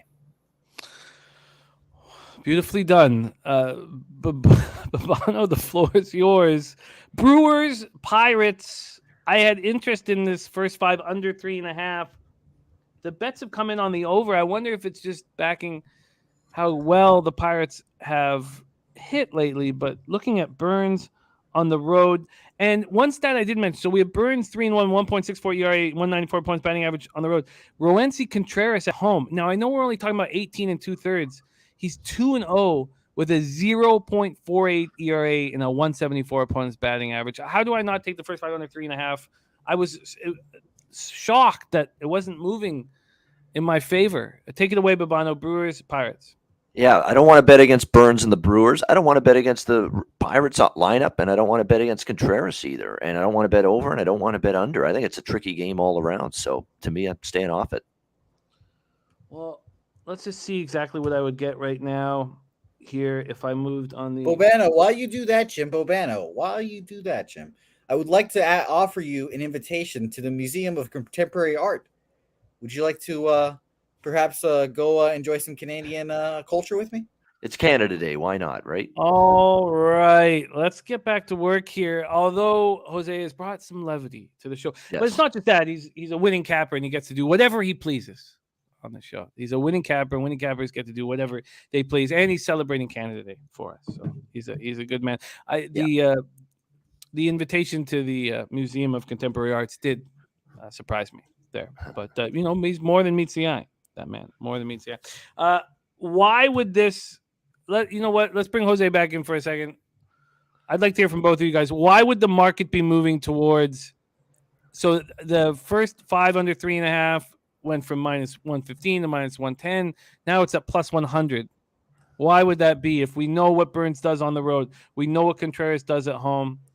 The weather is not set up for offense. Why? Let's start with you, Jose. Why would the market be moving in towards the over? Well, 3.5s are pretty dicey. They're pretty dicey nowadays. Long gone are the days where we had a shitty baseball at the beginning of the year and we had a 3.5. It's like, oh, no problem, I truly believe that this Pittsburgh Pirates team is swinging some hot sticks, and 3.5 or 2.5, whatever it is too low. I just think it is. 3 is going to be an interesting number to say the least. Maybe the Brewers come out a little angry, a little hot, as they say. Roansy Contreras is a good pitcher, is a solid pitcher, but he has not faced any struggles yet. Maybe he'll struggle going to the Mary McCormick Recreation Center today. I don't know, but that's where I'll be watching the game. It'll be a fun time, to say the least, But I think it's the Pirates offense, truthfully, I think it's the Pirates offense that makes that number a little scary, Babano, what is your take on why this market's moving away from the first 5 under 3.5? That's probably Pittsburgh's lineup. It's been much better with O'Neill Cruz in it. That's definitely a big part. And, of course, he had another big hit last night. That's part of it. Maybe there's people thinking Burns is not going to be able to sustain this ERA, but we are talking about a guy that had a great year last year who's been very strong so far this year. It's like what we're going to say after a year and a half, suddenly things are going to fall apart for him. So unless this is some great, infatuation with the Pirates lineup, or people aren't buying Contreras necessarily, I can't think of why it's going that. But I've been on the Pittsburgh over train a lot. I will say that. I've been on you know what it is too? Milwaukee's been an over machine.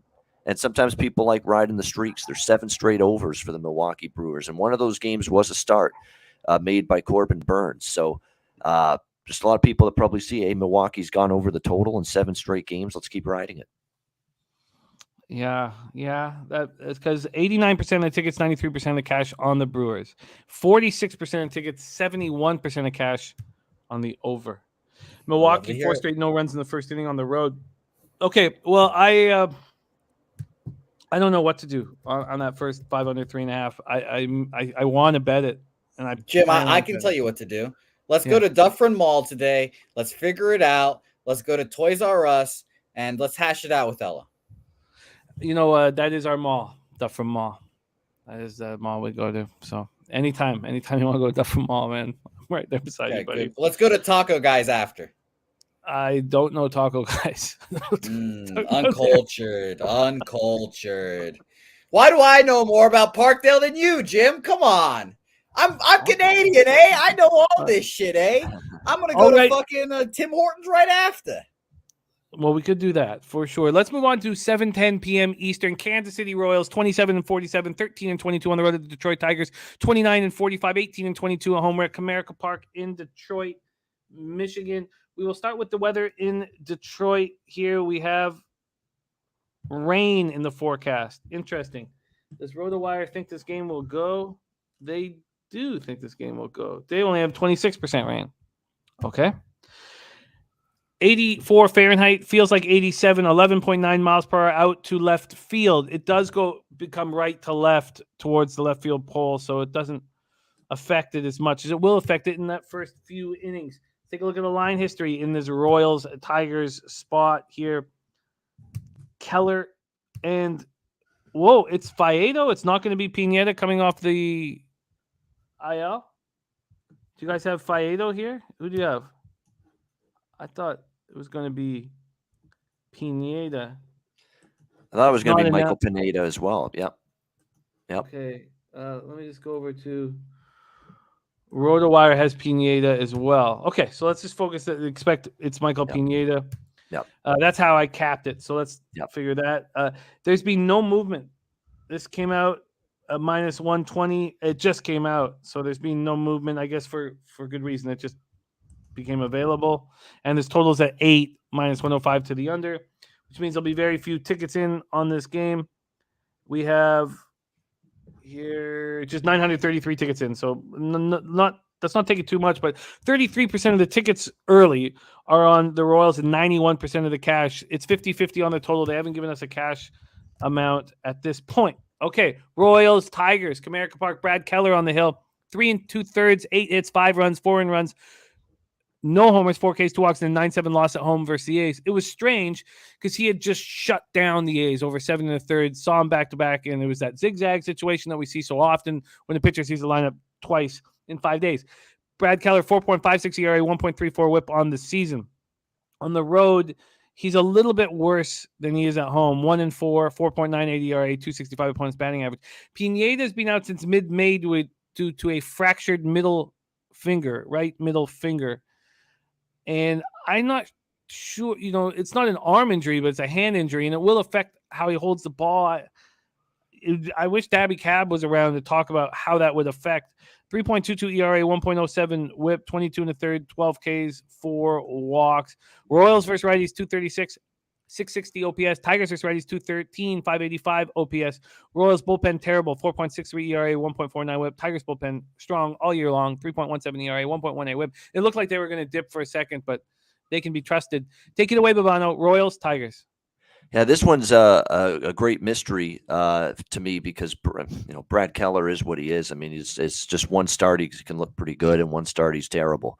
You just look at the last few. I mean, he had 2 bad starts. He had a brilliant start, albeit it was against Oakland. Right back to terrible again against that same Oakland team. It's not a very good offensive team, and he gave up 5 runs, 8 hits, and 3.2 innings. They obviously haven't been winning with him on the mound. I mean, it's hard not to look at Detroit, quite honestly, here. In this game. But again, with Pineda coming off the IL, it's not usually a situation that I love. I do like the fact that after that long 8-game road trip, Boston, Arizona, San Francisco, that Detroit's got a day off. That's very, very good. Beneficial. That's a positive for them. It's going to be interesting to see how Pineda fares here. We're going to assume it's him starting. He's got a 3.22 ERA. He made a second rehab start Sunday, 2 runs, 3.2 innings. So we'll see how he fares. He's likely going to be on a pitch count and an innings limit in the first start back here tonight as well. So unfortunately, that means a lot of Detroit bullpen. So not sure if that's a great thing by any stretch. Of course, the Royals bullpen isn't much better. So maybe an interest in Detroit first 5, but that's probably just a lean for now. Got to see if he's going to pitch. The biggest angle here is this right middle finger, and we have Moose Money, who was a pitcher who can talk to us about it. Makes me want to see how he did in the minors in the rehab. So let's just pull up his rehab stats here, because if it's going to get Moose Money said that middle finger is your lead finger in most cases. So if you can't apply proper finger pressure, the ball will stay flat. Yep. So in Toledo, he had a 4.C throw, 13 1/3. So I bet the strikeouts numbers. Here we go. Strikeout numbers. 13 1/3, just 8 strikeouts and 4 walks. I bet you it affects him here. But Ronnie and Burgess says Keller freaking sucks. That's true. So that's true. That great start Keller had was on the road in a pitcher's ballpark against the worst offense in baseball, perhaps. Yeah. And don't you find the exact same similarity here? We have another terrible offense in a pitcher's park. Detroit's not much better. That's why I'm not on Detroit yet. And he actually doesn't have a horrible number. I think he's had 1 really bad start in the last 5 times he's faced Detroit. Brad Keller. Oh, good call. Yeah, let's go over to the batter versus pitcher here. I'd like to see that very quickly. I'm starting to lean towards. Oh, but these guys hit him. Cabrera 400 against them. Baez 2 for 5, 400 against them. These guys. Baez is a good total bases guy tonight. He's been another one that's been cashing for me lately. Total bases. And there you go. Good numbers against Keller tonight too. Yeah. And then let's just take a look at this. So what was the wind? It was blowing out, and there was rain in the forecast, which I don't like. Let's just go to that first fives at 4.5, full games at 8. So they think these guys could get touched too. The unders.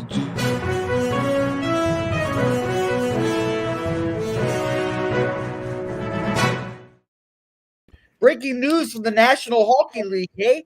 We've got a new leader in the dressing room for the Winnipeg Jets.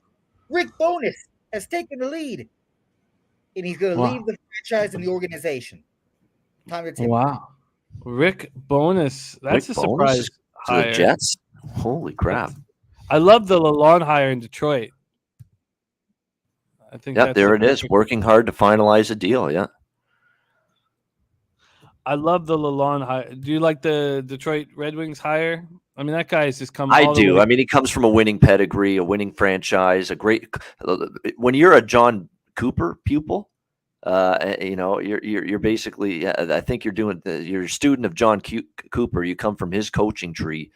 You're probably going to be pretty good when you get your opportunity. So I love that hire. Stevie Y knows him. I think Stevie Y was still with Tampa Bay just when they brought him. When Cooper first brought on Lalonde as one of his assistants. So he's very familiar with him. I'm sure they'll have a good working relationship. They know each other. It's a great hire. I don't know if I share the same sentiment about what Winnipeg's doing here. But no, I don't get the Rick Bowness. That throws me for a loop.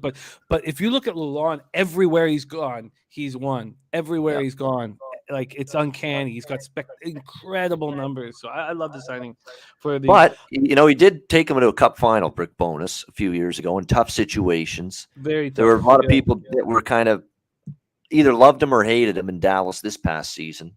And look, he still ended up. Whether it was all them or maybe Vegas spitting the bit or other factors, they got into the playoffs this year and they nearly upset Calgary in the first round. So. But still, at the end of the day, do I think of Rick Bowness as that's a coach that's got Stanley Cup written all over him? No. Johnny Gonzalez saying that I am echoing. Jose, do you have me echoing here? Is there an echo going on? Might be a little bit. Okay. Oh, sorry. Okay. Well, we'll get it straightened out here. Okay. Let's get back to work here. Yankees, Tribe, but I am close to moving on that first 5 over in Kansas City, Detroit. I'm close to moving on that. And I think let's just go back to where the cash lies again here one more time. Sorry. Oh, there's no numbers in. I think I'm going to move on that first 5 over and not move on the full game because it's the Tigers' offense might be stymied by the Royals. I mean, the Royals bullpen's bad, but they're probably better than the Tigers offense. So, okay, let's go. We'll keep rolling. Next up, 7:10 p.m. Eastern, New York Yankees, 56-21, 22-12 on the road at the Cleveland Guardians, 39-34, 19-15 at home. We're at Progressive Field in Cleveland, Ohio. Garrett Cole going up against Aaron Savali. We'll start with the weather in Cleveland. And this game was being bet heavy, as all Yankees games are. 83 Fahrenheit, feels like 86. And it's left to right, 6.8 miles per hour left to right. By the end of the game, there's rain in the forecast and 10.1 miles per hour in. Both these bullpens are spectacular, so rain shouldn't affect them too much. Dommy Gun Ricci says, I doubled up on this game. Cleveland first 5 under 4 and Cleveland money line at plus 196. Interesting. DC says Yankees are 5-0 in Cole's last 5 starts with 5 days rest. Yankees are 5-0 in Cole's last 5 starts as a road favorite of -2 or 1 or greater. All right. Let's pull up the line history here, and then we'll go over to the cash flow for Yankees Guardians. Guardians are playing good baseball right now. Surprisingly good baseball. There's been a 25-cent move to the Yankees. They opened up at -200. They're now -225. We go over to the total.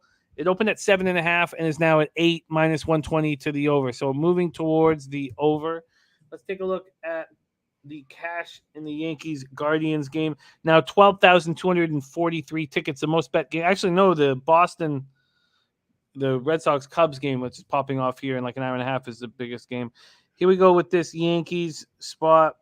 Where is it? Here we go. 78% of the tickets, 80% of the cash on the Yankees, 25-cent move towards them. That makes sense. 61% of the tickets, 93% cash to the over, and it's moved up a half run. That all makes sense. Aaron Savali, what the hell do you do with this guy? Coming off a bad start at home where he's actually been better than he's been on the road.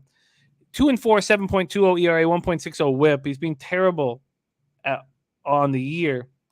And at home, he's been a little better. 2-2, 4.50 ERA, 266 opponent's batting average. Garrett Cole, 2.99 ERA, 1.01 whip, 111 Ks and 87 in the third. Coming off an excellent start at home in a loss to the Astros. 7 innings, 4 hits, 1 earned run. It was a solo shot, 8 Ks and 2 walks. On the road, he's been quite a bit worse than he has been at home. 3-0, 3.93 ERA, 207 opponent's batting average. Yankees hitting 247, 52 OPS versus righties. Guardians 256, 722 OPS. And both bullpens have been really good this year, especially the Yankees bullpen. Take it away, Babano. Yankees tribe. Any interest? Yeah, nothing at all. We can move on. I've actually have nothing to say. It's not a game I have any interest betting. None. No interest here. I kind of agree with the overlook. I probably missed it, and it's going to be raining early, which could get these guys out of it. At least get Cole off the field. And not that the Yankees bullpen is that much worse. DC says over is 5-0 in Savali's last 5 starts as a home underdog. Over is 5-0 in Savali's last 5 home starts for the team with a winning record.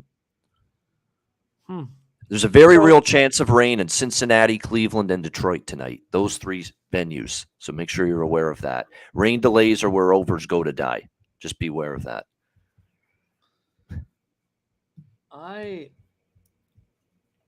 I like this over. I get why it's moved towards the over. I get it here. And I want in. I mean, I wish I got in at 7.5. I wish I realized this earlier. Okay, I'm going to add the over 8 to my card. You're getting Cole. He's got a 4 ERA on the road. You got Savali, who's terrible. You got 2 teams that both smash righties. They've been great the last 3 starts. That's the fear I have with the over. I don't hate it. I don't hate the over here, but Bruce, the last 3 starts have been brilliant for both guys. For Savali too? Even Savali's been, against Detroit, Minnesota, Boston. It's been better. They only went 4 innings against Boston, but pitched better. Stimmy's on the over first 5, over 4 in the first 5. That's got. If they're hanging a 4, that's got to be the better look than mine, because these bullpens. Oh, but the bullpens are taxed as was it Max who's saying the bullpens are Bruce Hayward. Okay, I'm going to move on the over 8 in this one. Let's move on to 7:10 p.m. Eastern, and we have arrived at our specialty.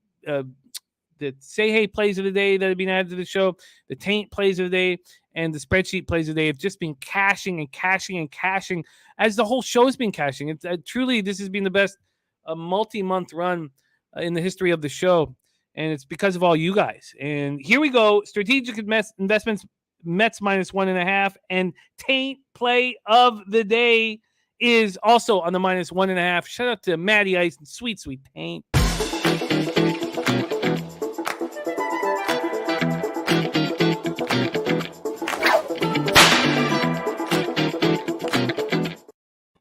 Matty Ice got the minus 1.5 at plus 115. Don Mac, we have not got a Ronnie Crawford one yet, but I'm, so we'll keep our eye out, see. But he is a selfless capper who gives to us so much. So I'm not going to, we're just thankful. Let's break this down here. Glenn Otto going up against Chris Bassett. Notice that Matty Ice talking about Bassett at home. He's been really good at home. He's been good this year. I shouldn't take it anyway. 6-5, 4.01 ERA, 89 2/3, 95 Ks, 26 walks. Has allowed 13 home runs. His last start at the Marlins, 7 innings, 6 hits, 3 earned runs, 2 homers, and 5 Ks. At home, 3.16 ERA. Opponents are hitting 216 against them. Let's go to the weather in this one. Sorry. Where is it? It's Citi Field. Can't. Here we go. 85 Fahrenheit, feels like 90 in heavy offensive weather. 13 miles per hour out to right center. Dies down to 10.6, but double digits out all game long. Let's take a look at the line history in this Mets spot here. We have Otto, Bassett. We have the 25-cent move to the Mets, 175 to 200. And then from a total perspective, it opened up at 8. It moved to 8.5. And now it's moved to 9. So a full run of movement. Let's take a look at the cash flow here in this one. We have 10,251 tickets in, 88% of the tickets, and 98% of the cash on the Mets. Wow. 77% of tickets and 96% of cash on the over. Holy shit. Noli No says, can we get an under from Babano? We got one today, Noli. CFL, yep. We got an under from Babano that we're both on.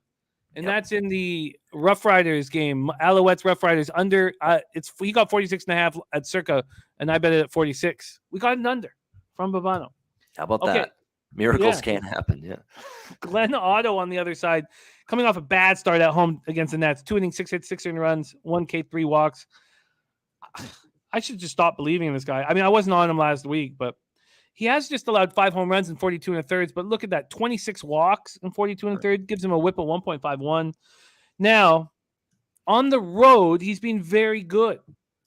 It's at home where he's been so bad. On the road, 2-1, 2.57 ERA, and opponents are hitting 192 off him. Rangers versus righties, just 236, 666 OPS. Mets versus righties, 261, 735 OPS. Rangers bullpen 3.40 ERA, 1.18 whip. Mets bullpen 3.70 ERA, 1.25 whip. Joe Yurkovich says Mets 21-7 after a loss. Domi Gun Ricci, who knows this team in and out, said it's too high for me. The run line is too high. But he loves the over 8.5, and it's moved to 9. So great job getting it. Take it away, Babano. Rangers, Mets. Yeah, I'm on both of those. This is a game that I liked. Right, I want to fade Glenn Otto now. I've seen enough. When Washington is crushing you, you've got problems. You got significant problems. He does. The Mets are in a good spot. They got spanked by Houston earlier this week. It's a bounce back situation for them now after getting drubbed in those 2 games against the Astros. The offense shut down. I think the offense comes back to life here against Glenn Otto. But Bassett, that's also why I'm on the over here. I am on that same Mets run line, but I'm also on the over 9. I actually got 8.5, but it's 9. I'll still make it official over 9. Rangers and Mets. I don't know if Bassett's going to completely shut down Texas. I don't. In this start. And Texas has been hitting a little bit lately. You look at some of the last few games, they had a couple outbursts there against the Kansas City Royals, against, again, pitchers that aren't great, Bubich and Heasley, but, they've been hitting better. Their numbers against righties the last 10 games are pretty good, so I think they could chip into it. Bassett has absolutely, remember, Bassett with his Oakland Athletics days, he's faced Texas quite a bit. And he's faced them 5 times in the last 2 years, 2020, 2021, and he's given up 1 run or less in all of those starts. So He has been absolutely dominant against the Texas Rangers, Chris Bassett. So I'm going to go forward with both, though, because I do think Texas will chip in. I think the Mets will score a bunch against Otto in the bullpen. So Mets run line -1.5 and also over 9 for me. You are in. Got you the over 9 at -103. That's available at Pinnacle. Over 9 -103, and you're on the Rangers on the run line -1.5. Yeah. Okay, and you got plus 103 there. Mets on the run line. Mets on the run line. Yeah. Yes. Oh, sorry, I said Rangers there. Thank you. Sorry, my bad. Mets -1.5 plus 103 in the over 9, and Matty Ice was Bassett's coach, Little League coach. So he says, Bassett's my boy. I trust him and love him here. Joe Yurkovich says I'm 23-8 is a home favorite. And yeah, I get it, but I'm hesitant here. Tommy Gunn says Bassett has had some blow-ups, pitched a few good starts, which also worries me. Yep. And he says the only plus is for the Mets against Otto to Tommy Gunn Ricci. But Otto's been so good on the road. I mean, is Otto going to be a major league pitcher? He better step up. I can understand all you guys here on the Mets. I'll look at it more here. I feel like, the run line's still very much available. It's whether or not. Okay, I'm gonna. So Babano's on the Mets -1.5 plus 103, and the over 9 at -103. Taint play of the day is in, and it is the Mets minus 1.5 at plus 115.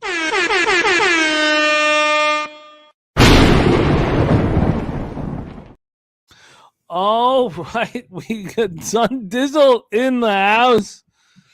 Okay, I'm just gonna stay focused here. 8:10 p.m. Eastern. We have Very the kind, though. Los Angeles Angels at the Houston Astros, and guess where we are?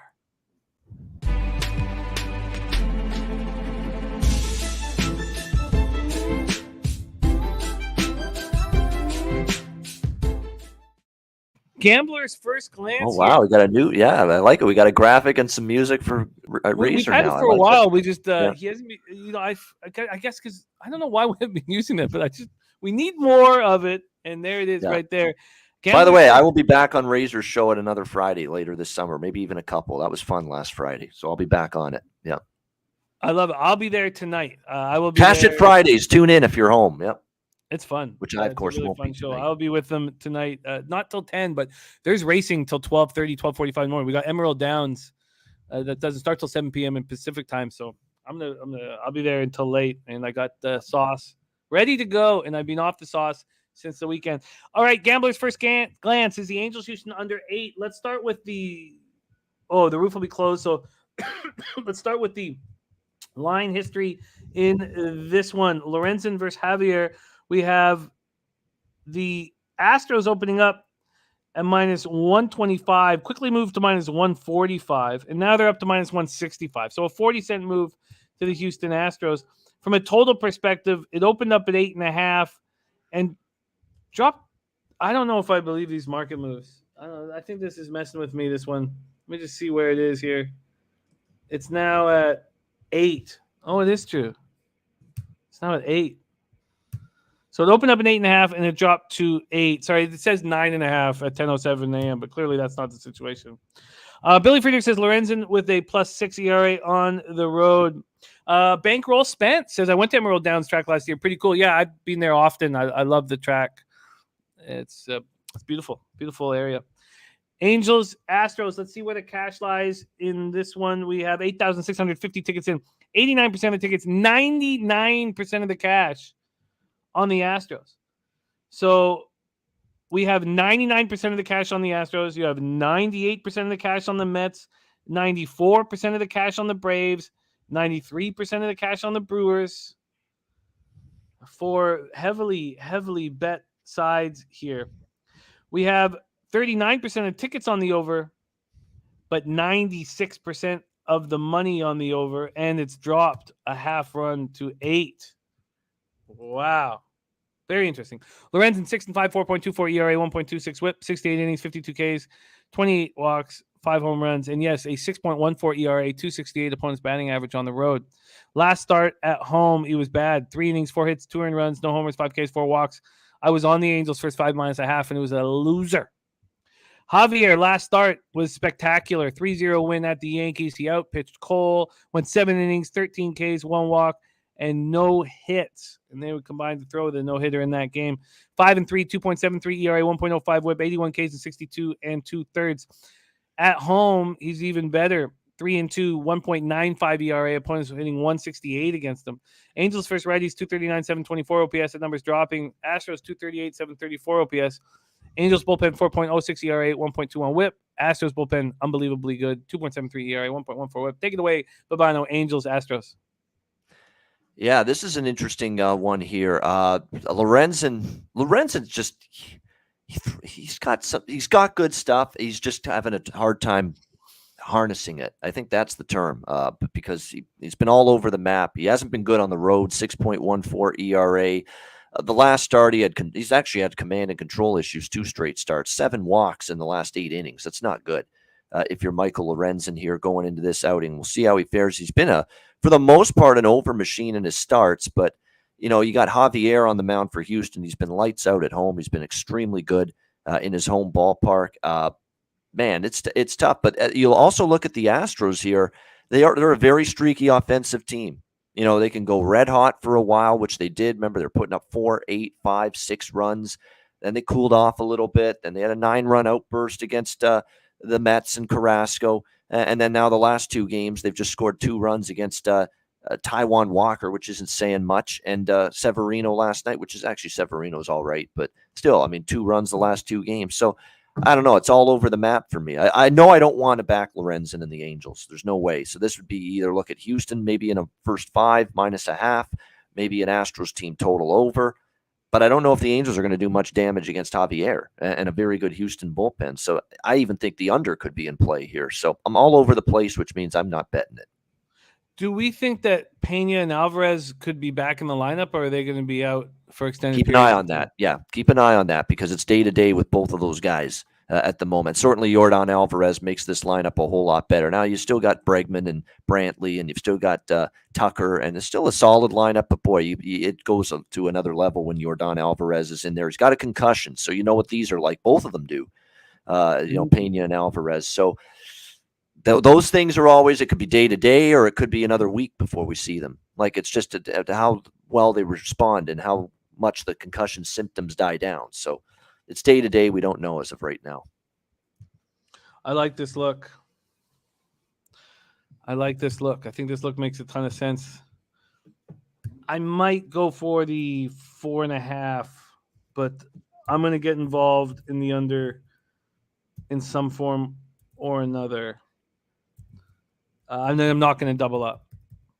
So I don't want both. Sorry, something wake up. Okay, I'm getting in. I like it. All right, let's roll. LJ from H-Town says, do it, Jimmy, my guy, LJ. All right, let's move on. 8:10 p.m. Eastern. Arizona Diamondbacks 34-42, 15-20 on the road to the Colorado Rockies, 33-43, 21-20 at home. We're at Coors Field in Denver, Colorado. Merle Kelly going up against Antonio Senzatella. Let's start with the weather here in Colorado. And I imagine it is offensive. It's not too hot there, actually. 80 Fahrenheit, 7.9 miles per hour out to right center. Dips down to 6.3 miles per hour. Let's take a look at the line history in this Rockies spot. We have the Rockies opening up at even money. They got up to -125. They're sitting at -120 right now. So a 20-cent move towards the Rockies. And from a total perspective, it opened up at 11.5 as a pick'em. There's been a 5-cent move towards the over. Let's take a look at the line history in this one. Where is here we go. 6,065 tickets in. 63% of tickets, 67% of the cash on the Rockies. Markets move towards them. And then 36% of the cash, 36% of the tickets, 63% of the cash on the under. On the under in this Kelly Senzatella spot. Drug Monkey RX says Senzatella solid at home. He is 3-1, 3.52 ERA, but opponents are hitting 365 off of him, which is very strange. Drug Monkey RX says Kelly not doing well on the road. He's not. 4-1, 4.06 ERA, 209 opponents batting average. These Diamondbacks are 15-20 on the road. Rockies are 21-20 at home. So get that vividness bias of them dominating at home like they did last year. That's not happening. Merle Kelly, 6-5, 3.64 ERA, 1.30 WHIP. His last start was a 5-1 loss at home versus the Tigers. He went 6 innings, 7 hits, 4 runs, 1 homer, 5 Ks and 1 walk. Senzatella, 4.66 ERA, 1.78 WHIP. His last start was at Minnesota, 5 innings, 8 hits, 4 runs, 6 Ks, 2 walks. But now he's home. Let's go Wild Picks in the house. Great to see you. Let's go Blue Jays.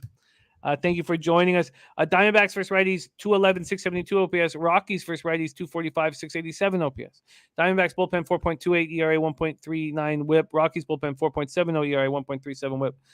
Take it away for us, Babano. Diamondbacks, Rockies.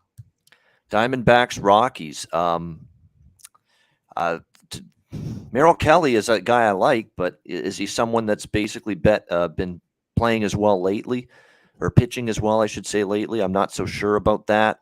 4.74 ERAs. Road numbers there's 4.06. They're okay. Senzatella, 3.52 ERA at home. He's pitched very well. I actually took at home. I took a shot with the Rockies. Actually, a couple of those games against the Dodgers, and they fared well in both of those games. The Diamondbacks are really struggling, especially offensively. I mean, they had a couple games there. They hit Detroit for 11 runs, and they scored 7 in that crazy comeback against the Padres. But they're still not an offense that's typically, doing a whole bunch of damage here as of late. I'm probably not going to play it, but I actually lean a little Rockies here. In this one, first 5 full game split. I'm just going to keep that a lean right now. I lean Rockies as well. I'm sorry to go back to this, but in that Astros game, I know that we're now down Alvarez and Brantley and Pena, but with Javier on the mound, I still like the Astros to take care of business there. Don't you think that minus 165 is probably a nice price for the Astros? Or at least, I mean, the Astros will still take care of business. Javier versus Lorenzen. I mean, aren't we getting a decent price on the Astros? Sorry to go back there. Like I'm sitting here going, well, the way the Astros are playing playoff type baseball, that's not going to change because the division rivals coming to town. Who cares that they're 37-41? They're going to play good baseball, and you have this huge advantage with Javier on the mound. Is it possible that it's just that you don't want to back a pitcher after he was so spectacular? Yeah, no. I mean, I think I would lean that way as well. I like Kelly though. At the same time, I don't know if I haven't bet against Kelly all year. Kelly's either been bet on or don't bet him. Sorry, but no, I went back a game. I went back to the Astros Angels game. Sorry, my bad to confuse you, but yeah, I went back a game. Because I'm sitting here. I'm like, wait a minute. Am I just leaving money on the table here? I mean, doesn't that seem like a really nice price on Astros?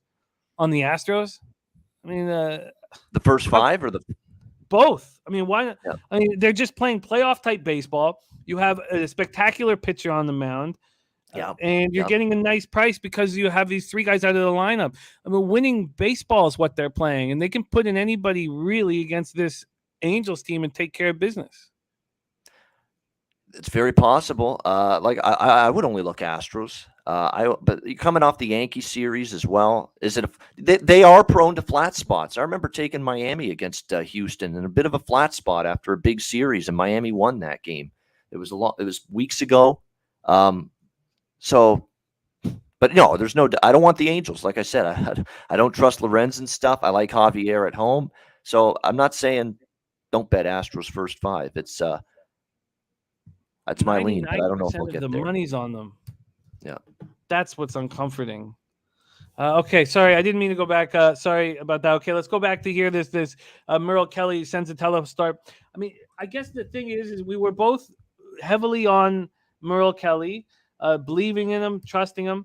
That belief is gone. Now he comes here on the road, and he's going up against a team that hits him. I guess not everybody hits him. Maybe I should go back a second because, there's. Well, yeah, I mean, if you got Bryant and Blackman and Cron in the lineup, these guys are all hitting over 400 off them, and they hit 2, 3, 4. Noli says Diamondbacks bats are cold. We know what Senzatella does at home. What is the price again? Sorry, here very quickly. The Rockies. I'm going to move on the Rockies first 5. I'm going to trust these Rockies first 5. And in all honesty, I don't know why I don't just back them first 5 and full game. Yeah. It's not like we're talking about the Diamondbacks having a better bullpen. Let's go back to the cash flow on this spot here in this Arizona, Colorado spot. I think I already said it. 6,241 tickets, 64% tickets, 67% of the cash on the Rockies. And we've seen the market go from even money to minus 120. This all makes sense to me. But Noli Note says Kelly was 1 out away from a complete game versus these Rockies. That's a very important point. Thank you for mentioning that, Noli. Let me just move over to the game log quickly. When was that? And I'm sure it was at home when he was pitching so well. Yeah, I don't know. Is he the same? I mean, he's certainly not the same pitcher we saw from the beginning of the year. Yeah, it was at home versus Colorado, 8 2/3. We'll take 1 second. Was everybody in that lineup? Was Blackman, Bryant? Bryant wasn't, but Blackman and Cron were. Huh. What do you think of that when Noli says he went 8 2/3 against this lineup 2 months ago? Does that make you want to stay off of it? Or does that make do you say, you know what, he was a different pitcher back then and that was at home? Yeah, I would agree with the latter there. I'm sorry, I can't give you more. I pass. I'm not involved in the game, but I lean Colorado. Yeah. Okay. Noli, let me ask you this. Do you think Kelly's the same pitcher that he was 2 months ago here on the road? Yeah. Against a pitcher like Senzatella? I don't want to go against Kelly enough to pull the trigger. I lean Colorado, but Kelly's been good to me. Kelly was really good to me in April. Really pitched well first month of the year. Okay, well, I won't double up then on this spot, but I'm leaning towards Rocky's first 5. All right, let's move on. We got top sets card in. Cards first 5 under. Astros minus 152.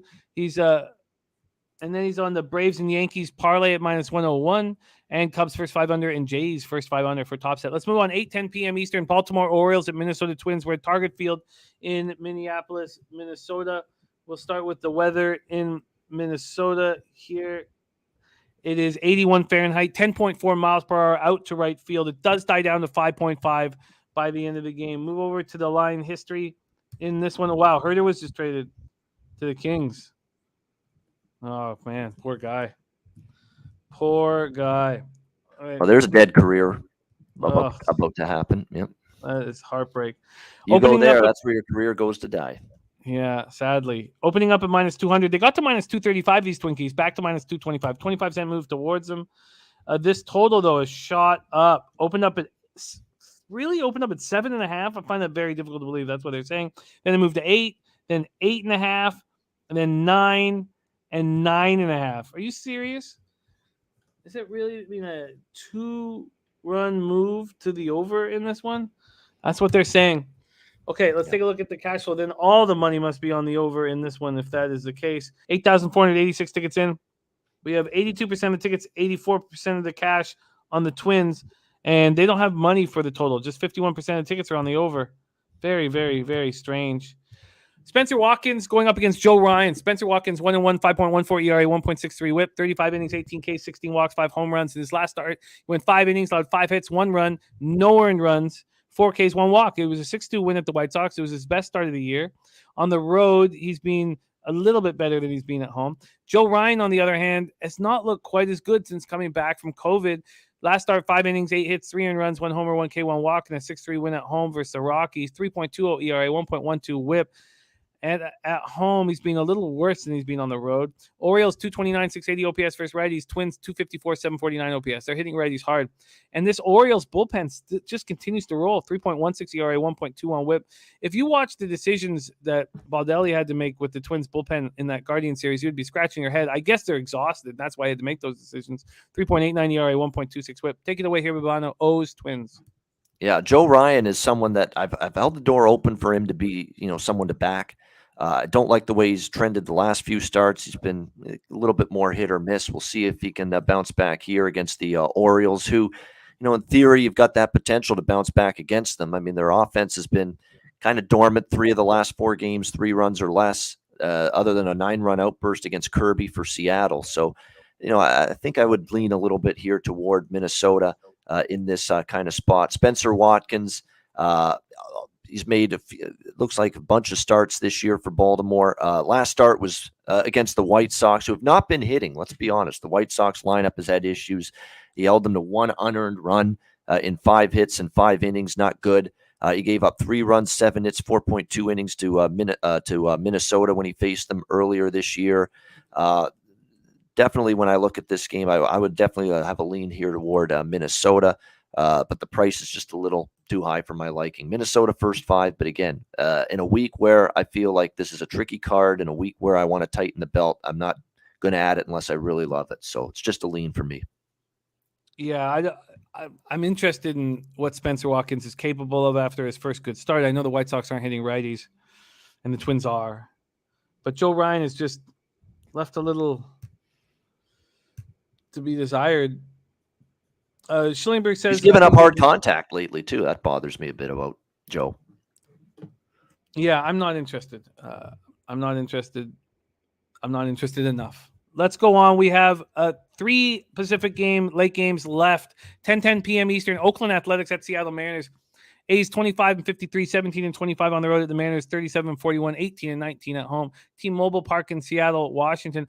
B-Lab has been tracking the spots on Sports Insights that have full line value, and they've been very nice ROI on them. We have full line value here on these Oakland Athletics, which is wild.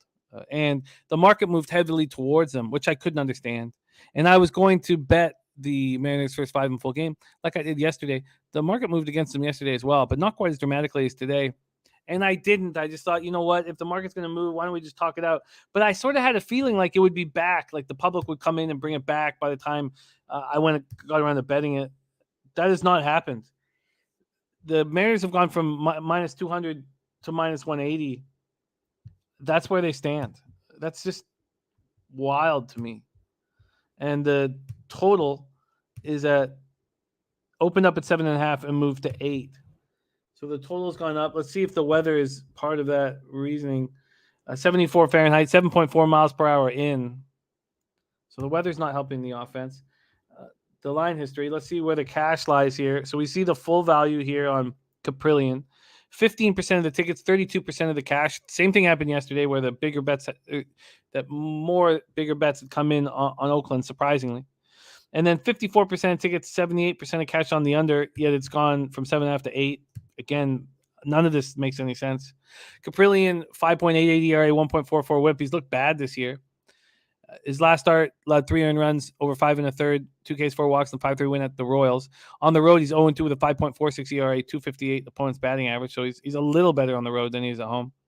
Marco Gonzalez, his splits are very, very even. He's had a really good year, although he's 4-8, but 3.31 ERA, 1.31 whip, just 47 Ks and 31 walks, and 14 home runs allowed in 81 2/3. Surprising that he's kept his ERA down. His last start, 6 innings, 5 hits, 2 earned runs, 1 homer, 5 Ks, 4 walks, and 2-1 loss at the Angels.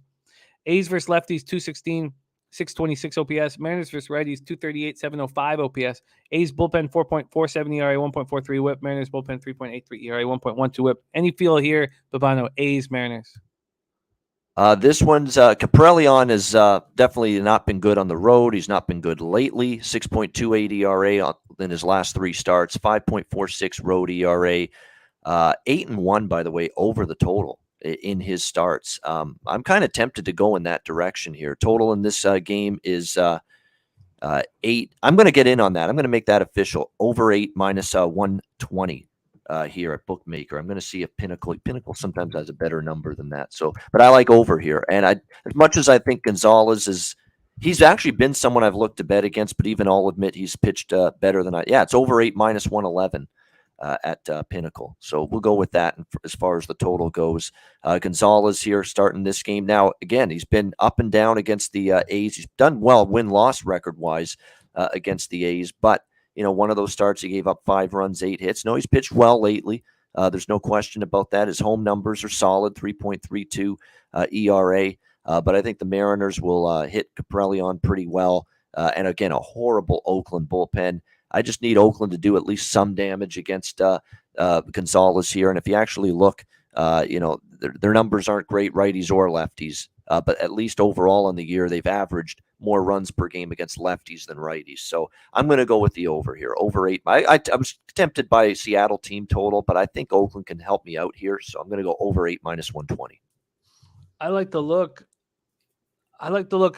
Could you give him is the only angle? Or sorry, over 8 minus 111. Actually, better price. I got minus 111 for you.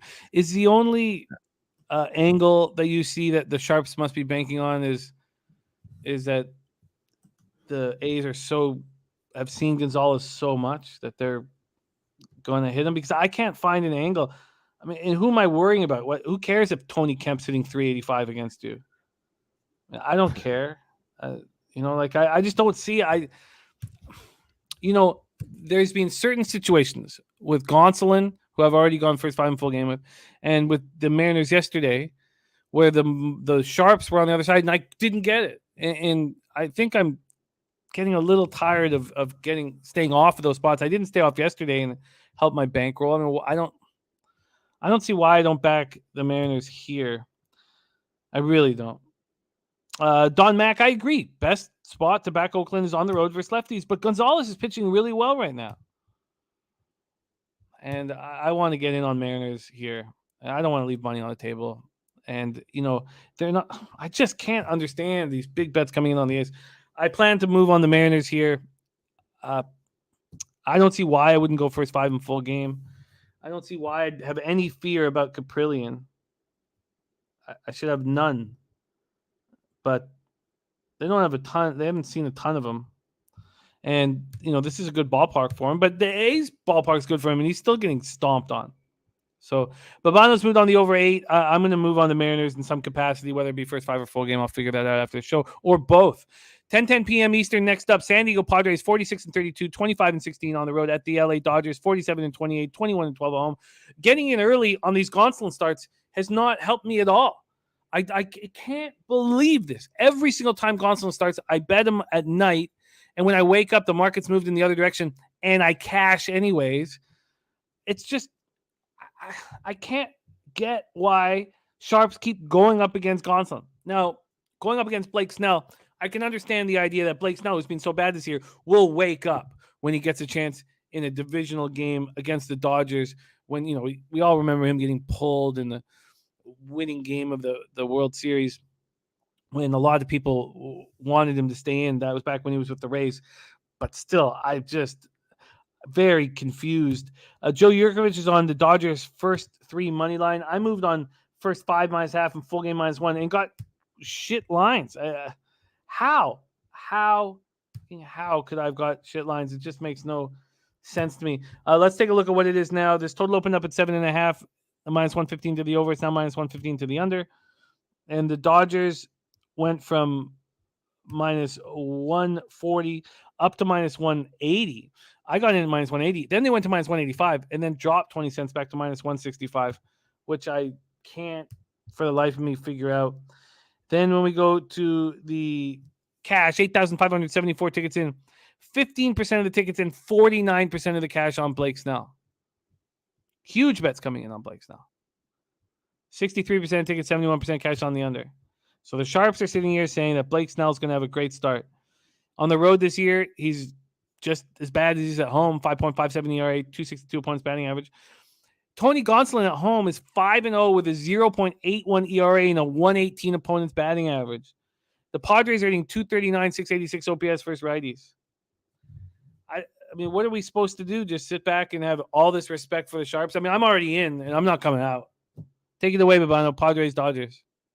I'm just going to go for the run line here, -1.5, +120. I believe is the actually you can get better than that at some places here with the Dodgers in the run line. But yeah, +120, +122 is the best I see right now. Yeah, Pinnacle +122. LA Dodgers run line. I lean first 5 as well. I was tempting. I was considering a double up here, but I think I'm just going to go run line here, -1.5, +120. I mean, I know they got Machado back, but obviously you're still without a couple of key bats, Will Myers, Fernando Tatis Jr. And look, they've not played good baseball this last 7 games, just 2-5. The only wins were a 1-0 win against Philadelphia, where they needed Mackenzie Gore and the bullpen to be spotless. And then the other win was 4-0 against Arizona. The bullpen melted down in a couple of those games, the Phillies game, the first Arizona game. They got the early run in the first inning and then nothing after that. And all Gonsolin has done is go out there and pitch extremely well every single start. And look at the margins in most of these starts, too, for Gonsolin. 9-1, 11-1.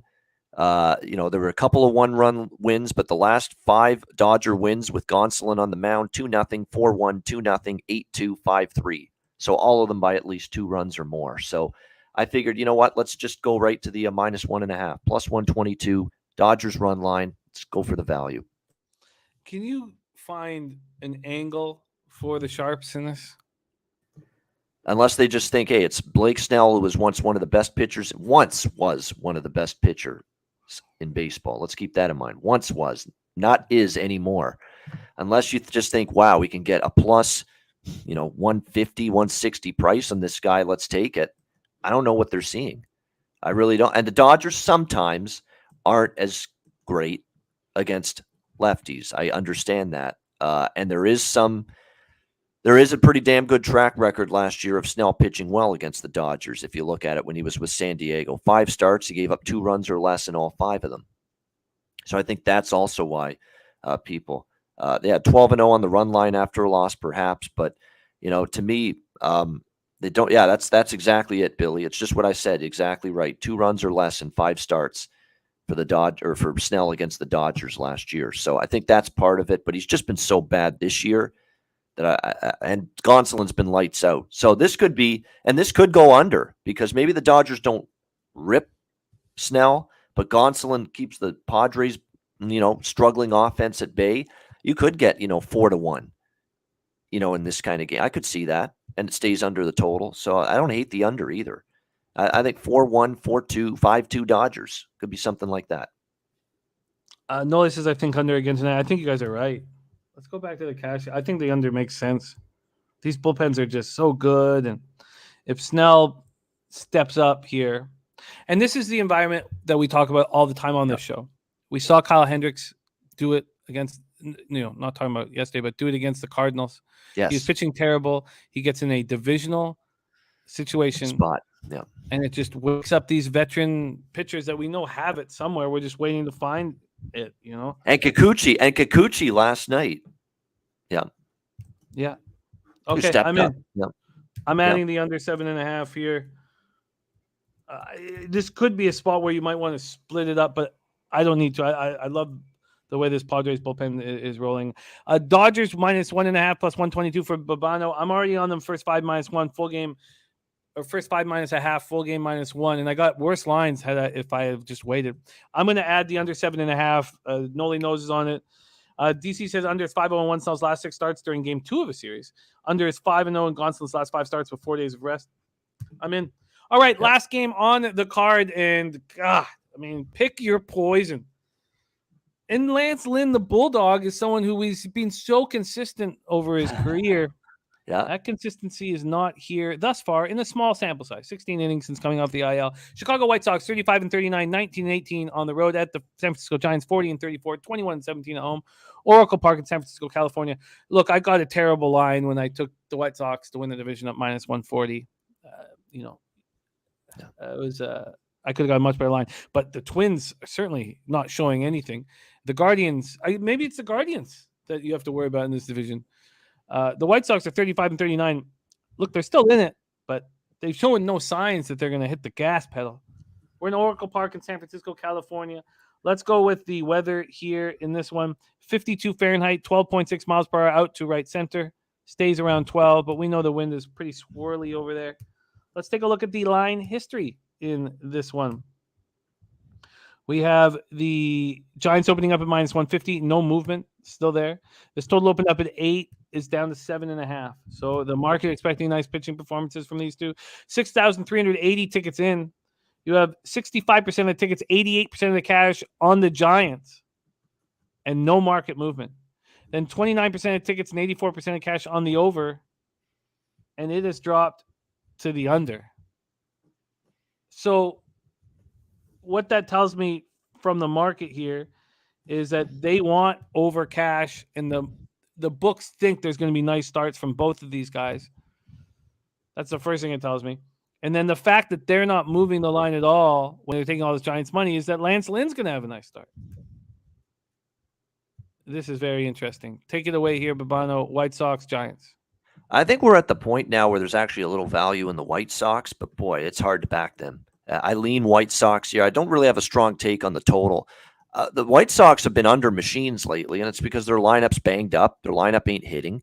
That's been a massive concern for them. It's still a concern for me going into this game against Cobb. Cobb's actually had a rough career against the White Sox, but a lot of those were earlier on in his career. I actually think Cobb is someone I've tried to back a couple of times this year. His home ERA actually isn't that great, but he has actually pitched a little bit better the last 3 starts. Lance Lynn, you would think he's going to turn it around at some. It's obviously he's coming off an injury, and he has not been able to get in any sort of rhythm and in any sort of groove. and you have seen that for sure in his last 3 starts. He's definitely struggled since coming back from the IL.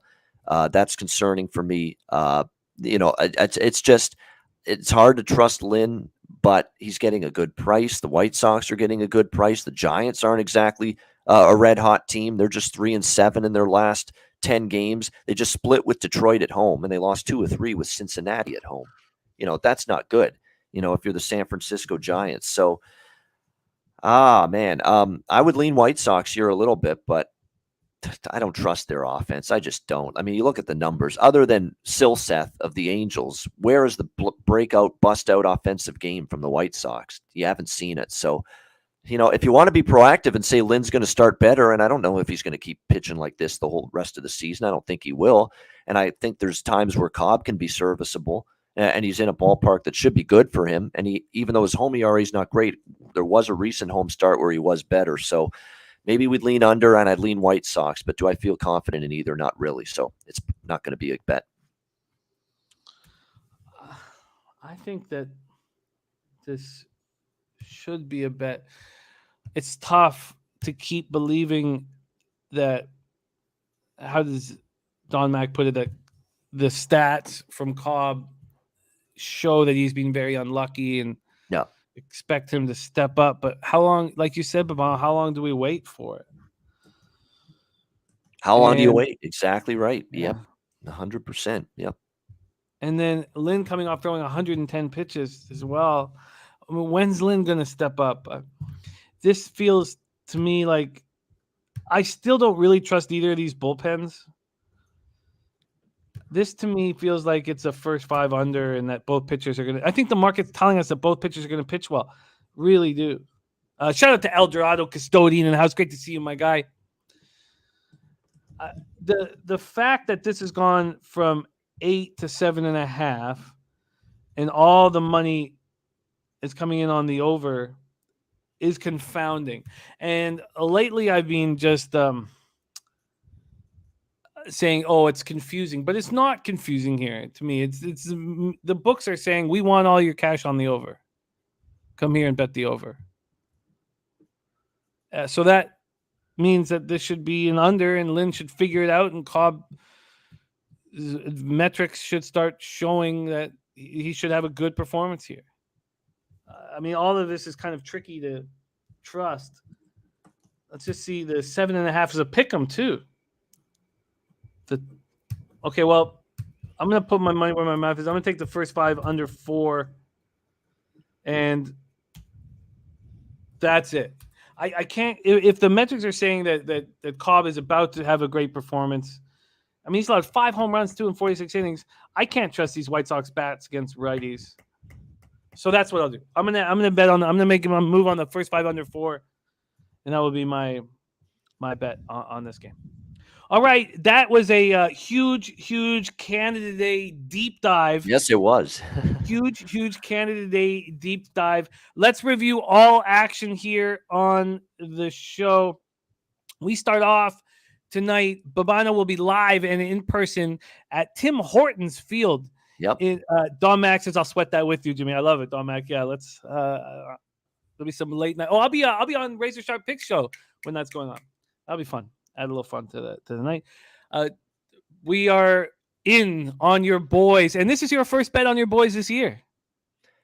It's one of those games where if they don't win it, they're in some serious trouble. They are. This is the game where if they lose, it's time to reevaluate where this team is and what they're going to be if they don't win tonight. That maybe they're bound for a bottom 2, bottom 3 team in the league this year. Seriously, if they lose tonight, that's where they'll be. They will drop like a stone in my power ratings if they don't win tonight.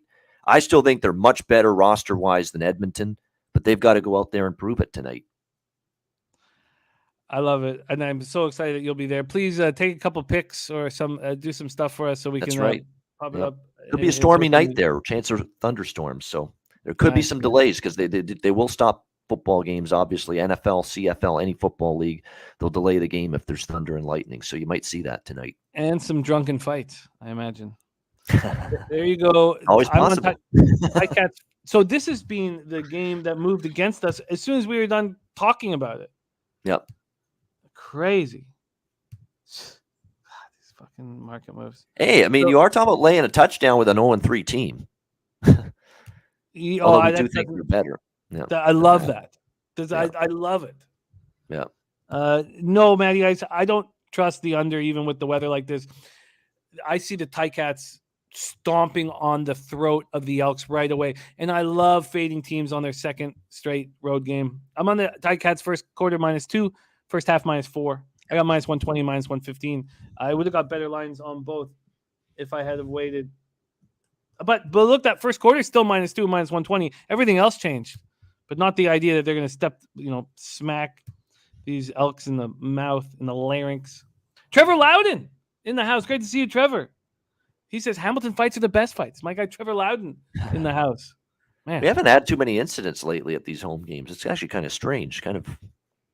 Oh, it's coming. Weird. Yeah, it's coming. Saturday, July 2nd. We are both Babano on and under.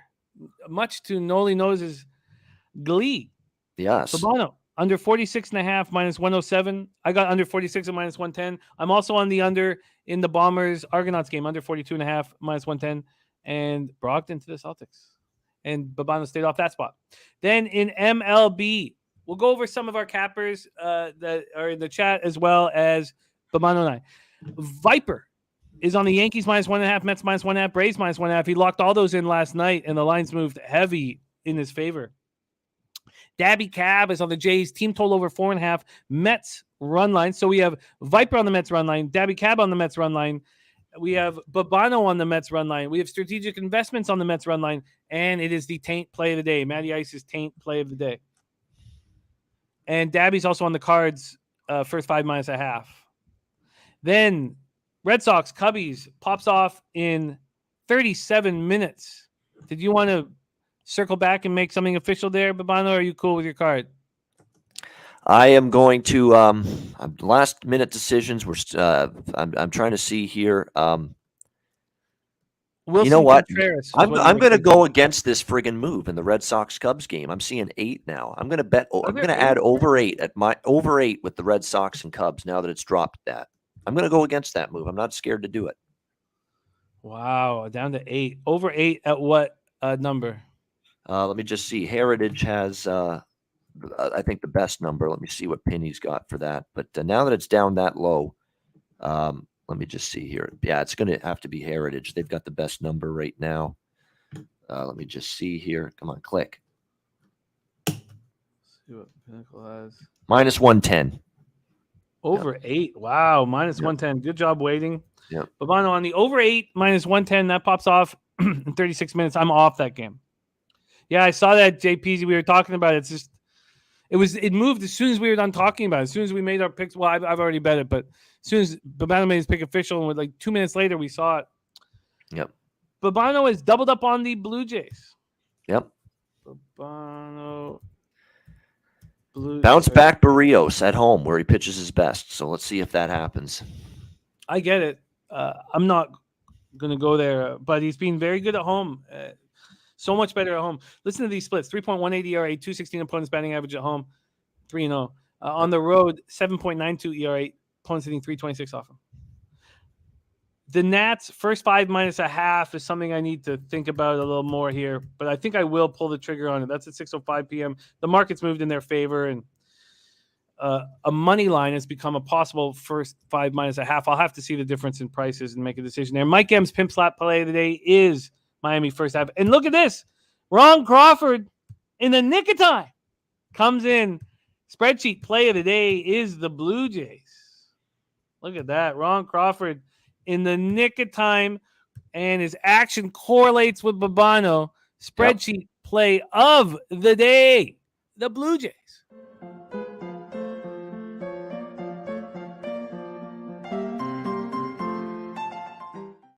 Love it. I love it. On Canada Day, back in the boys. Cards -1 is still a decision I have to make.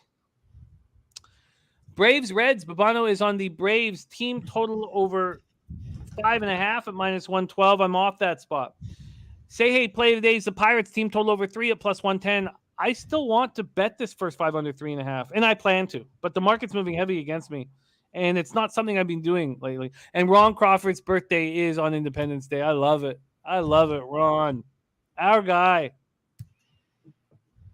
Then that first 5 over, I'm going to move on in the Royals Tigers, but I want to look at it a little more. I'm moving on the over 8 in Yankees Guardians. It started at 7.5, now at 8. Babano's on the Mets. Oh, we already gone over everybody being on the Mets run line. I'm not at this point, but it's not something I dislike by any means. I'm going to take the first 5 under 4.5 in Angels Astros, and I'm also going to move on the Astros, and I may not want to double up on it. I'll have to make a decision. I guess with the injuries going on for the Astros, and then the biggest advantage I have, well, I mean, I have a huge advantage with the bullpen, but the biggest advantage I have is probably Javier over Lorenzen, so I should probably just take him first 5. I don't want to double up on this spot. It's too much money on the Astros. 99% of the money on the Astros. And I'm going to add one right now too. I've made it, and I'm going to do it a -0.5 plus 105 first 5 innings Washington Nationals against Miami. I'm going to take that and beat the juice. Beat it. I don't want to lay $1.35 first 5 on Washington. I'm going to try the -0.5. I'm buying in on Josiah Gray. He's pitching great right now, and he's actually had 2 good home starts in a row. So I like it. First 5 -0.5 plus 105. I'm going to be involved there. I'm just not sure exactly how. Okay, so a nice addition there from Babano. We're just putting a bow on this. I said that one. We're in there. I think that'll be the last edition for me, that one. Razor sharp picks, gamblers, first glance. Angels, Houston under 8. I'm interested in the Rockies first 5. Very interested. And going to move on it. I'm going to take those question marks away from it. Then 8:10 p.m. Orioles, Twinkies, we stayed off. Babano's on the over 8 at -111 and A's Mariners. I'm going to move on the Mariners. If I have a bad day here, I'll go back to the drawing board. But I mean, I've had 2 strong days in a row, and I've been following a certain recipe that I'm getting off of today. But I'm not going to let the sharps get me off of this. I'm not going to let them. I'm going to bet Marco Gonzalez. Babano's on the Dodgers, -1.5 plus 122. I've already bet the Dodgers first 5 -0.5, full game -1, and I could have got a better line if I waited. I don't care. And I'm moving on the under 7.5. Noli knows on this under 7.5 and Padres Dodgers. It makes a ton of sense to me. Then I'm closing up my card with the first 5 under 4 in White Sox Giants. There we go. There is our card today on Canada Day. Absolute great job, Babano. Let's bring in Jose Bouquet to finish.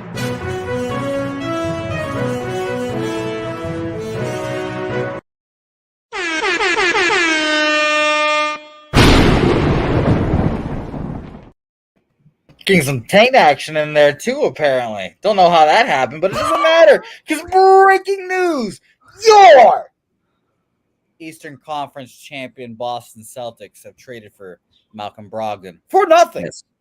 For nothing. So that makes me feel great. We're going. Actually, sorry, you're right. It's Canada Day. It's Canada Day. Hold on. How are ya? We got some good stuff going in the National Hockey League today. The Colorado Avalanche keep denting the cup. They keep bringing it over their head and they go whoop, and they fall backwards. All that good stuff. We got some good CFL action today. The Ticats versus the Elks. Everyone's favorite action. Right there. Inject the CFL. We love it to see it. This is a beautiful day in Canada. The sun is shining. Timmy's is open 24 hours, as it always is in Canada Day. Gonna go to the natural use, the zoo. Me, Jimmy, Ella. It's gonna be a great time. And Jim. Yeah. Before I leave us, Canada Day is officially over for betting with the bag. So let's do some American stuff. America! Fuck yeah! Strippers, boobs, boxing, fights. What else do you need? That's as America as you can get. July 28th, me calling boxing matches in a strip club live on Pop Culture Radio. America. I love it. Can you show us the titty cheap shot once more? I never thought you'd ask. Oh boy, do we call it black? I knew it. I told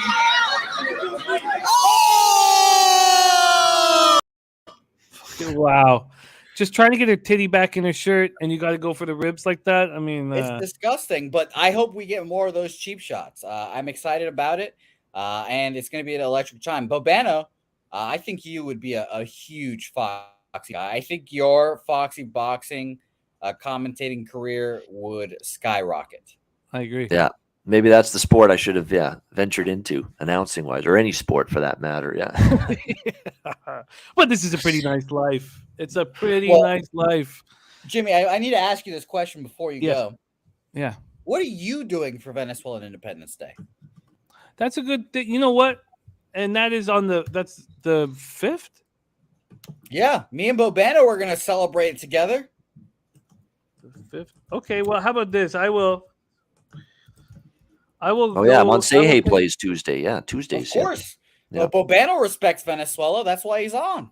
No, I promise you. Independence Day's there. In your honor, and Ella likes you very much.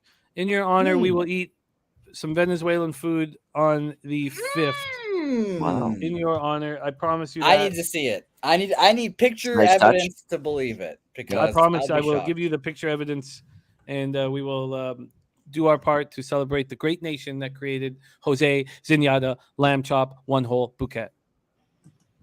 Well, respectfully, that nation didn't create me. It's a shithole. But yeah, fuck yeah, yeah. Please, Jose, can you first off, thank you guys so much, all of you in the chat. Tease, Luchase Fox, Real Deal Prime, Billy, Friedrich, Armchair, MMA, DC, Amsterdam, what else? Slow Jam, Arsenal, Ronnie and Bergia, Matt Paulin, Joe Yurkovich, Drug Monkey RX, Johnny K, El Dorado, Custodian, Red Girl, Mark Schillingberg, Luchase Fox, LJ from H-Town, all you guys, thank you so much for your support. On behalf of all of us here at Pop Sports Radio, it means a ton. Follow our guys on Twitter at Jose Bouquet, at Babano. They're a lot of fun. Follows Selfless Cappers for the greater good. Babano, before we put a bow on this, do you have any last words for the Cappers supporting the show? Just thanks for tuning in. We appreciate it. Have a great Canada Day weekend. Get some drinks in you. I'll be doing that right after the show. And before the game starts tonight, Saturday, Sunday, it's going to be a great, and also happy Independence Day as well when July 4th rolls around on Monday to everyone in the States. Enjoy that holiday as well. Have a great weekend. Let's cash some tickets. Well, I've got a question. Real quick. Bobano, it's Canada Day. I need to, we have to end the show like this. Bobano, what does Canada mean to you? Well, it means the place I've lived my whole life pretty much. It's there's been some issues obviously the last few years, like in any country, but overall this country's treated me very nicely. It's been a great spot to call home. And it's one of, if not the best country in the world. I still stand by that. All right. I love that. I love that confidence. Jimmy. Yeah. What does Canada mean to you, Jimmy? Ooh, we have, I know that a lot of people feel like the freedoms were taken away throughout the pandemic, but I don't feel that way. We've learned everything from England and America. We want to get away from England, and we want to still be America's little brother. I feel it's good that we're trying to acknowledge some of the horrors of our past here in Canada. But I'm thankful. I'm thankful to be Canadian. Thankful to be Canadian, and but I do think the best country in the world is the United States of America. Oh, so well, I can give it a number 2 behind Venezuela, obviously. But I love it. Go Canada! Can you let us into the future, Jose, my friend? Of course, of course. I'm on a little delay too. I'm seeing you guys all like 2 minutes behind too. So I hope it's all working on my end as well. But I appreciate everyone for watching. We have a loaded lineup today. It's a Friday. It's July 1st. There's a lot of stuff going to be happening this weekend. Jimmy, I'm not going to see you until Tuesday. So I hope you have a lovely Canada Day, and I hope you have a lovely Independence Day. I'm going to be on a pool, or actually on a lake on July 4th. So it's going to be a great time. Actually, July 3rd, I lied. But it's going to be a great time. We've got The Walking Dead. We've got all the shows out there. The WNBA show. Of course, we've got the Daily Sesh, Cab, Dutch. Watch their show. It's fantastic. Maybe we can even see Bobano on there as well. I'd love to see Bobano imbibe a little bit. That would be a little funny for my records. But I appreciate everyone for watching. Let's get the energy up. Tomorrow is going to be a great day. 10:30 Eastern 11:30 Eastern for Say Hey Plays, and then Say Hey Plays today at 5:30. Everyone, it's going to be a fantastic weekend. Don't forget to drink your maple syrup this weekend. Ooh, Bookmakers.